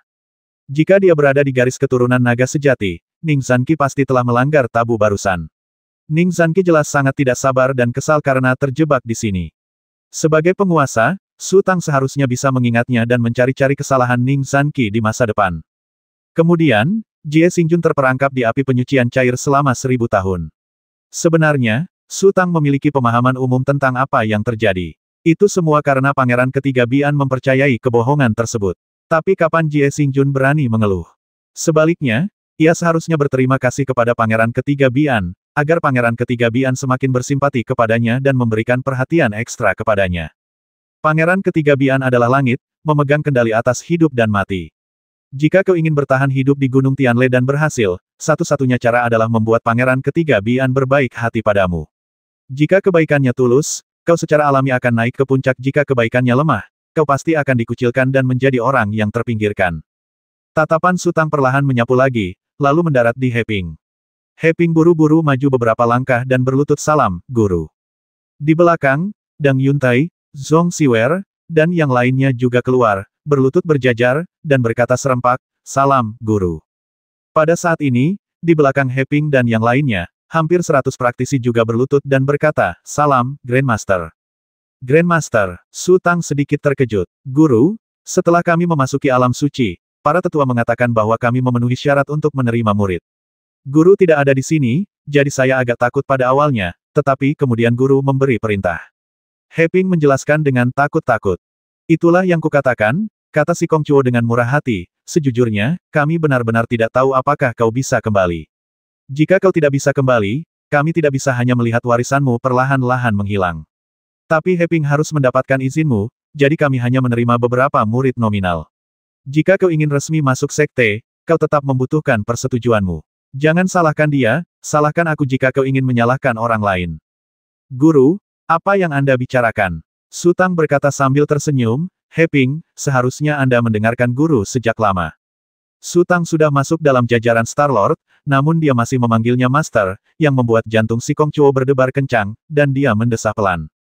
Sutang melirik Heping dan yang lainnya. Bahkan Zhong Siwer, yang kemajuannya paling lambat, kini telah memasuki alam suci agung. Sepertinya apa yang dikatakan Fang Yize memang benar. Di bawah nutrisi sari kaisar yang mengalir, kemajuan para kultivator di dunia manusia mulai melonjak, begitu cepat hingga tak terbayangkan. Aku ingin tahu apakah Raja Jahat kuno yang memasang segel itu telah meramalkan situasi ini. Sutang, sebelum Ye Fuchen koma, dia bilang Xie Juntai diculik dan dibuang ke langit berbintang, dan dia tidak punya cara untuk mengendalikannya. Orang yang menculik Xie Juntai, itu kamu, kan? Tanya Helan Yuanzheng. Setelah sekian lama, Sutang dipenuhi haru ketika mendengar namanya dipanggil lagi. Ia tersenyum dan berkata, bukan aku yang melakukannya. Siapa itu? Helan Yuanzheng tercengang. Dia adikmu, kata Sutang. Kau akan segera bertemu dengannya, jadi sebaiknya kau bersiap secara mental. Dia sudah dipromosikan menjadi Star-Lord, sementara kau masih di puncak alam Sage Agung. Kau mungkin akan dimarahi. Bisakah kau menyalahkanku untuk ini? Kata Helan Yuanzheng sambil tersenyum kecut, lalu teringat sesuatu. Sutang, apakah kau selalu bersama adikku? Sutang sedang bergandengan tangan dengan si Xiaoru. Mendengar kata-kata ini, ia tiba-tiba merasa bahwa kekuatan si Xiaoru sedikit meningkat. Si Xiaoru selalu sombong dan memandang rendah orang lain. Mungkin satu-satunya orang yang bisa membuatnya merasa rendah diri adalah Helan Feiqiong, jadi ia tampak sangat gugup. Kami telah berpisah selama bertahun-tahun dan baru bertemu dengannya baru-baru ini, kata Sutang. Apakah dia baik-baik saja? Helan Yuanzheng mengatakan sesuatu yang tidak masuk akal. Seharusnya, lumayan. Sutang tersenyum dan berkata, sudah lama sejak terakhir kali kita bertemu. Aku harus memberimu beberapa hadiah. Hadiah? Tanya Gu Suifeng curiga, kami tidak bisa melihat hadiah apa yang kamu bawa. Sebagai katak di dalam sumur, bagaimana kau bisa menebak metodeku? Sutang tertawa. Gu Suifeng tak kuasa menahan rasa getir, lalu merasa sedikit linglung. Setelah bertahun-tahun tak bertemu, menatap Sutang saat ini, mau tak mau ia merasa sedikit aneh, tetapi kata-kata Sutang membawanya kembali ke masa lalu. Saat itu, Sutang selalu suka mengejeknya tanpa alasan. Ia tampak sangat kesal di permukaan, tetapi ia juga mengerti bahwa itu adalah tanda kasih sayang.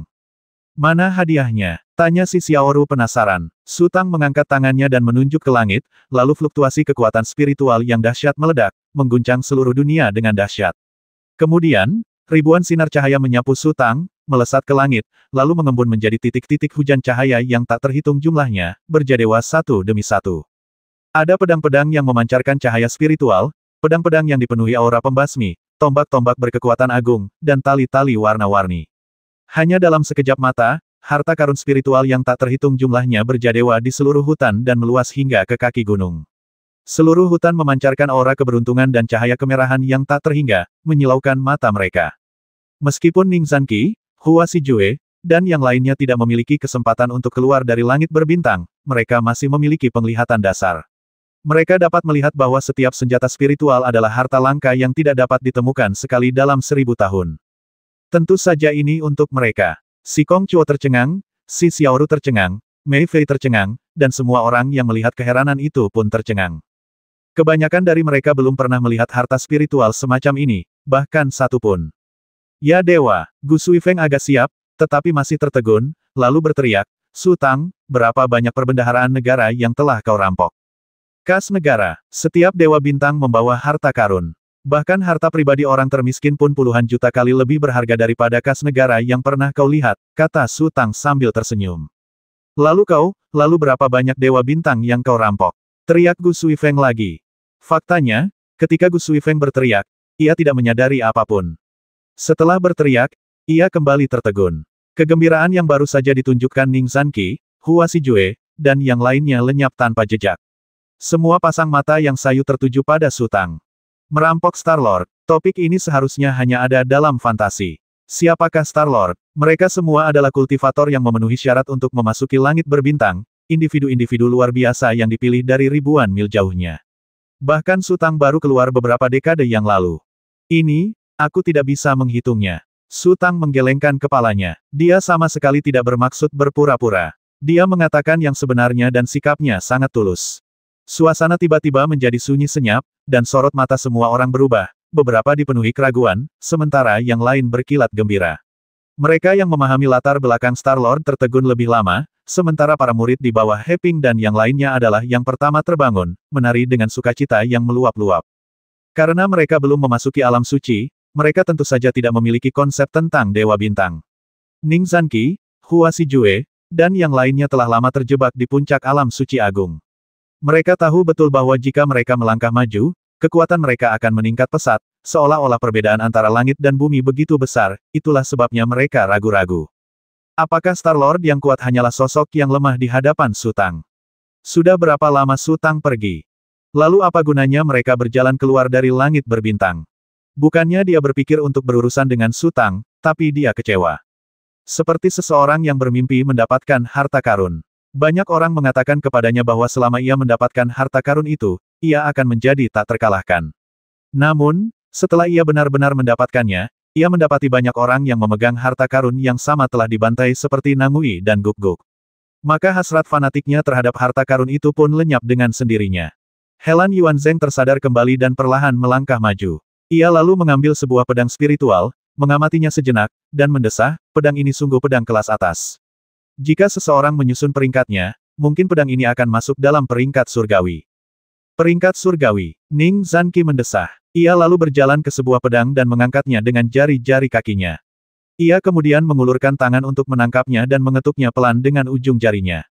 Pedang ini juga memenuhi syarat untuk dimasukkan dalam peringkat surgawi. Haha, aku hampir berpikir untuk menyerahkan pedangku demi sebuah pisau. Gu Suifeng tidak terlalu tertarik pada harta karun spiritual. Ia mengambil botol porselen kecil, membukanya perlahan, mengendusnya, lalu menoleh ke Su Tang dan berkata, obat apa ini? Aku juga tidak tahu. Su Tang mengangkat bahu lagi pula, itu bukan pil Rong Shen atau Suan Jizi. Aku tidak tahu apakah kamu juga akan merampok. Tanya Gu Suifeng. Kau tidak mengerti. Su Tang tersenyum jangan berjuang sia-sia. Harta spiritual yang dikeluarkannya hanya sepertiga dari apa yang disimpan dalam cincin, tetapi cukup untuk semua orang di Xie Juntai. Sekarang aku mengerti masalah macam apa yang kau hadapi. Ekspresi si Kong Chuo tampak aneh, bercampur antara tawa dan air mata. Su Tang, kau harus bersikap moderat dalam segala hal. Jika kau bertindak sembrono, berapa banyak musuh yang akan kau ciptakan? Pasti banyak orang di dunia bintang yang siap membalas dendam padamu, kan? Dibandingkan dengan berbagai wilayah bintang, dunia manusia hanyalah sebutir pasir di pantai. Para kultivator yang berjalan di wilayah bintang sama banyaknya dengan kawanan ikan mas yang menyeberangi sungai, tak terhitung jumlahnya. Siapa yang punya waktu luang untuk menemukanku? Su Tang berkata Tuan, Anda akan mengerti setelah Anda pergi. Tapi, si Kong Chuo ragu sejenak jangan melakukan hal-hal yang ekstrim, tapi berikan ruang untuk bermanuver. Pernahkah kau memberi ruang gerak?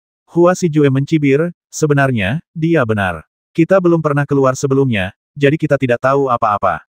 Begitu kita keluar, kita mungkin akan lebih kejam daripada dia.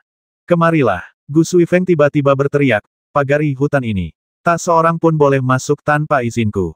Tidak perlu, kata Su Tang, lalu ia mengelus tangannya dengan lembut, dan hutan yang penuh dengan harta karun spiritual itu tiba-tiba retak, terpisah dari gunung, dan meluncur ke kejauhan dengan suara gemuruh.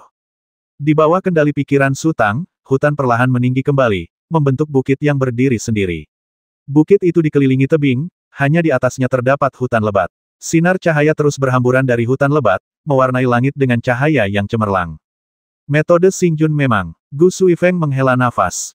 Su Tang tersenyum. Xingjun tidak bisa melakukannya, tetapi karena Xie Juntai adalah benih roh tingkat domainnya, semua perubahan terjadi secara alami dan sesuai keinginannya. Ayo pergi, kata Su Tang, ayo kita cari Ye Fuchen dulu. Yang paling penting sekarang adalah mengeluarkanmu. Kalau kau meninggalkan Xie Juntai, kalian semua mungkin akan mengasingkan diri. Apa yang ada di luar? Tanya Helan Yuanzheng. Itu bisa dianggap rumah bintangku. Su Tang terdiam sejenak, aku hanya tidak tahu berapa lama aku bisa menyimpannya. Dari kejauhan, Ye Fuchen terlihat berbaring di hamparan bunga, dikelilingi puluhan gadis yang sibuk di sekelilingnya. Di antara mereka, beberapa gadis diam-diam menyeka air mata mereka, seolah-olah mereka sangat sedih. Ketika Su Tang dan yang lainnya mendekat, gadis-gadis itu melihat ke arah mereka dan terkejut, karena pemandangannya terlalu megah, dan hampir semua tetua serta pengurus hadir. Siapa gadis-gadis itu? Tanya Su Tang. Kau tidak tahu seperti apa karakter Ye Fuchen. Kata si Kongcuo sambil tersenyum tipis, mereka semua pengagumnya. Ngomong-ngomong, aku benar-benar tidak tahu bagaimana memberinya pelajaran.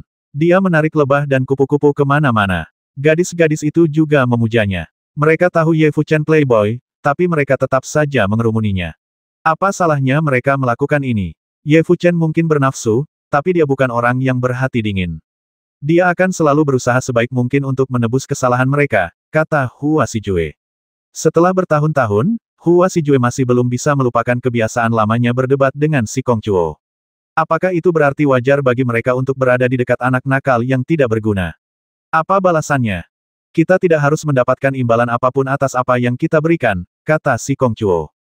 Omong kosong. Semua itu omong kosong. Hua Xijue berkata dengan nada meremehkan, aku bersedia berkultivasi karena aku ingin hidup selamanya dan berjalan keluar dari langit berbintang. Aku bersedia mengajar Xiaoru secara pribadi karena dia terlahir dengan roh jahat dan dapat mewarisi warisanku. Aku bersedia membantu Su Tang bukan hanya karena Xiaoru, tetapi juga karena aku terkesan dengan bakat dan keberuntungan Su Tang. Si Kongcuo, kau sudah hidup hampir 200 tahun, dan kau masih saja sok. Apa kau sudah hidup begitu tua dan menjadi perut guk-guk? Sial! Wajah si Kongcuo memucat karena marah, dan dia hendak membalas, tetapi kemudian dia ingat bahwa Su Tang baru saja kembali, jadi dia menelan amarahnya dan berkata dengan dingin, mereka yang memiliki cita-cita berbeda tidak dapat bekerja sama. Su Tang kehilangan kata-kata. Sebenarnya, Hua Xijue dan si Kongcuo terlihat sangat muda, terutama Hua Xijue, yang tampan dan anggun dalam setiap gerakan. Namun, ia malah mengumpat di akhir. Jelas sekali ia telah menahannya selama bertahun-tahun dan sedang dalam suasana hati yang buruk.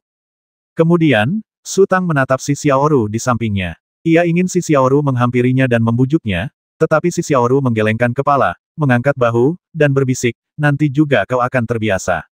Aku juga tidak ingin bersekongkol denganmu. Begitu aku berhasil melewati kemacetan terakhir, aku pasti akan menjauh darimu. Jika kau bertemu denganku di Medan Bintang nanti, berpura-puralah tidak mengenalku, kata Hua Xijue. Medan Bintang tidak begitu mudah untuk dilalui, kata Su Tang perlahan. Su Tang memiliki pengalaman pribadi dan tentu saja berhak untuk berbicara. Selama beberapa dekade terakhir, ia telah mengalami banyak kemunduran. Jika ia mengambil langkah yang salah sekali saja, ia tidak akan berada di tempatnya sekarang. Salam, para tetua. Gadis-gadis itu membungkuk hormat dan memberi hormat kepada Su Tang dan yang lainnya. Su Tang melangkah perlahan ke depan dan menatap Ye Fuchen yang terbaring di hamparan bunga. Mata Ye Fuchen terpejam, dan ada darah di sudut mulutnya yang belum dibersihkan. Ia masih koma. Su Tang mengangkat tangannya dan menepuk dada Ye Fuchen pelan. Tubuh Ye Fuchen bergetar hebat. Sesaat kemudian, matanya perlahan terbuka dan ia melihat Su Tang. Ekspresi Ye Fuchen sangat tenang. Ia mengamati Su Tang dari atas ke bawah dengan saksama beberapa kali, lalu mendesah pelan, sial. Bagaimana mungkin mimpi bisa begitu nyata? Dia kembali. Si Xiaoru tak dapat menahan diri untuk berkata. Menarik. Ye Fuchen menoleh ke arahnya sambil tersenyum, lalu mendapati hampir semua tetua dan manajer di Xie Juntai telah tiba. Ia terkejut, lalu tiba-tiba duduk. Itu kamu. Benarkah itu kamu? Teriak Ye Fuchen. Kalau bukan karena aku, kamu mungkin harus berbaring setidaknya setengah hari, kata Sutang. Kau yang barusan, teriak Ye Fuchen. Pantas saja aku tidak bisa mengendalikan Xie Juntai meskipun sudah berusaha sekuat tenaga. Itu bukan aku barusan. Orang lain meminjam kesadaran ilahiku, kata Sutang. Kemudian ia mengulurkan tangannya dan 3 ordo langit, bumi, dan manusia di hamparan bunga terbang dan mendarat di telapak tangan Sutang. Lalu ia berkata, orang itu masih di luar. Kau bisa pergi dan menyelesaikan urusan dengannya sendiri. Tapi jangan salahkan aku karena tidak mengingatkanmu, dia adalah adik kandung Helan Yuanzheng. Siapa yang kau bilang ada di luar? Sebuah suara tua tiba-tiba terdengar dari hutan. Sutang menatap lelaki tua yang bergegas keluar dari hutan, lalu tersenyum dan berkata, Paman Jiu, lama tidak bertemu. Senang sekali kau bisa kembali. Orang yang datang adalah Sue Jiu, tetapi pikirannya sama sekali tidak tertuju pada Sutang. Ia bertanya dengan cemas siapa orang di luar sana. Apakah itu? Nona sudah kembali. Benar sekali, kata Sutang. Dewa memberkatiku. Sue Jiu terhuyung dan hampir jatuh. Sutang segera mengulurkan tangan dan menopang Sue Jiu. Faktanya, Sue Jiu dan Lei Nu sangat mirip. Mereka berdua menganggap diri mereka sebagai pelayan lama dan setia. Setelah emosi Sue Jiu sedikit stabil, Sutang menoleh menatap Ye Fuchen siapa orang yang menghancurkan kasus Fei. Aku tidak tahu asal-usul mereka, kata Ye Fuchen, tapi kekuatan mereka mengerikan, bahkan lebih kuat daripada saat kau pergi. Dalam sekejap mata, sebagian besar peti mati terbang Xie Juntai hancur. Melihat situasi yang tidak menguntungkan, aku segera mengendalikan Xie Juntai dan melarikan diri menuju Jihai. Dengan susah payah akhirnya aku lolos dari kejaran mereka. Berapa banyak peti mati terbang yang tersisa? Tanya Sutang, di mana kau menyembunyikan peti mati terbang itu? Sutang merasa sangat aneh. Peti mati terbang itu mengenalinya sebagai tuan mereka, tetapi ia tidak dapat merasakan fluktuasi kekuatan spiritual dari peti mati terbang itu. Ada 108 peti mati terbang, tapi kurang dari 50 yang selamat. Ye Fuchen menunjuk ke samping. Ada lahan basah di belakang Gunung Jianshan. Energi yin-nya sangat kuat, sempurna bagi peti mati terbang untuk beristirahat dan memulihkan diri. Aku menggali beberapa lubang di sana dan mengubur semua peti mati terbang di dalamnya. Gunung Pedang, yah, kami sudah memberi mereka nama, kata Ye Fuchen, kalau tidak, akan sangat merepotkan. Kita tidak bisa begitu saja menyebut gunung atau sungai itu, kan? Sebagian besar gunung dan sungai di sini sudah kami beri nama. Aku mengerti. Sutang mengangguk, lalu meraih 3 tatanan langit, bumi, dan manusia, lalu melangkah maju perlahan. Ada panggung tinggi di depan, dan di dekat panggung terdapat kompleks halaman yang sangat luas. Ye Fuchen, yang mengendalikan pintu masuk dan keluar Xie Juntai, seharusnya tinggal di sini sebelumnya, atau dengan kata lain, disinilah harem Ye Fuchen berada, jika tidak, kompleks halaman ini tidak akan dibangun. Tentu saja, ini urusan pribadi Ye Fuchen, dan ia terlalu malas untuk mengurusnya. Sutang mengaktifkan kekuatan spiritualnya, dan sesaat kemudian, ia menyingkirkan 3 ordo langit, bumi, dan manusia. Kekuatan spiritualnya berkali-kali lipat lebih kuat dari sebelumnya. Hal-hal yang sebelumnya tidak dapat ia lakukan kini dapat ia lakukan hanya dengan lambaian tangannya. Boom, boom boom. 3 ordo, surga, bumi, dan manusia, terbang tinggi ke angkasa dan langsung berubah menjadi pilar-pilar raksasa semegah gunung. Puncak-puncak pilar raksasa itu terhubung satu sama lain, kembali menimbulkan suara gemuruh. Seberkas cahaya turun dari tengah dan mendarat di platform. Hanya itu saja. Ye Fuchen tak percaya, karena ia kembali merasakan gangguan eksternal. Kotak terbang itu telah hancur total. Sejauh mana kekuatan Sutang telah berkembang. Ia benar-benar bisa membuat pintu keluar baru hanya dengan lambaian tangannya. Jika kita kehilangan 3 ordo langit, bumi, dan manusia, itu akan sangat merepotkan. Dengan ketiga ordo itu, tentu saja akan mudah, kata Sutang, lalu mengalihkan pandangannya ke Hua Xijue, Si Kongquo, dan yang lainnya siapapun yang ingin pergi bersamaku, silakan ikut aku, tetapi ada beberapa hal yang perlu kujelaskan terlebih dahulu. Ada apa? Tanya Hua Xijue. Semua praktisi yang telah memasuki alam suci agung di sini tampaknya tidak dapat mengendalikan diri. Jika seseorang lahir dan besar di sini, mereka akan berpikir bahwa dunia Xie Juntai adalah segalanya. Emosi mereka tak akan pernah segembira ini, atau bahkan menunjukkan tanda-tanda kehilangan kendali. Namun, Hua Xijue, Si Kongquo, dan yang lainnya berbeda. Mereka telah melihat dunia luar, dan kini, terperangkap di Xie Juntai, seluas apapun dunia di sini, mereka akan merasa seperti terpenjara. Layaknya seekor katak yang duduk di dalam sumur dan memandang langit, jika ia hidup di dasar sumur, ia secara alami akan hidup bahagia. Namun suatu hari, ia tiba-tiba melompat keluar, merasakan angin sepoi-sepoi, sinar matahari, kicau burung, dan aroma bunga di luar, lalu terlempar kembali ke dalam sumur. Hidupnya akan penuh siksaan, dan meskipun sumur itu diperluas ratusan kali, ia tidak akan bisa bahagia lagi.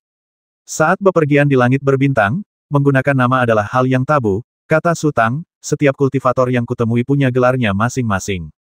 Sutang berbicara cukup lama, menceritakan hampir semua pelajaran yang telah ia petik. Hua Xijue dan yang lainnya mampu mencapai titik ini, dan mereka semua adalah orang-orang berbakat. Mereka mendengarkan dengan tenang dan mengingat peringatan Sutang. Apakah kamu mengingatnya? Tanya Sutang. Yah, kami mungkin bisa memahaminya, kata si Kongcuo. Kalau begitu, ayo kita pergi bersama, kata Sutang. Detik berikutnya, Sutang berubah menjadi seberkas cahaya dan melesat ke langit. Hua Xijue dan yang lainnya bergegas melompat dan mengikutinya. Di luar panggung Dewa Jahat, Fang Yize, Mo Ying-Xingjun, dan yang lainnya telah menunggu dalam diam. Tiba-tiba, mereka merasakan fluktuasi yang berasal dari panggung Dewa Jahat. Kemudian, sosok Sutang terbang keluar dari panggung Dewa Jahat dan melayang turun. Sekelompok besar biksu mengikuti dari dekat. Fluktuasi kekuatan spiritual yang mereka pancarkan memberi orang-orang perasaan yang sangat aneh. Kebanyakan dari mereka berada di puncak tingkat Sein Agung. Sulit bagi para kultivator untuk mempertahankan kemajuan yang konsisten seperti itu. Mereka seperti pasukan yang terlatih. Reaksi Fang Yize agak lambat saat ini. Dinghai Xingjun dan pemuda itu tertegun sejenak, lalu mereka tampak terkejut, karena yang mereka lihat bukan sekadar sekelompok orang suci agung, melainkan sekelompok dewa bintang. Tentu saja sangat sulit bagi praktisi biasa untuk menembus penghalang langit berbintang dan menjadi penguasa bintang, tetapi mereka semua jelas adalah orang-orang Sutang. Dengan perlindungan Sutang, kesulitannya berkurang drastis.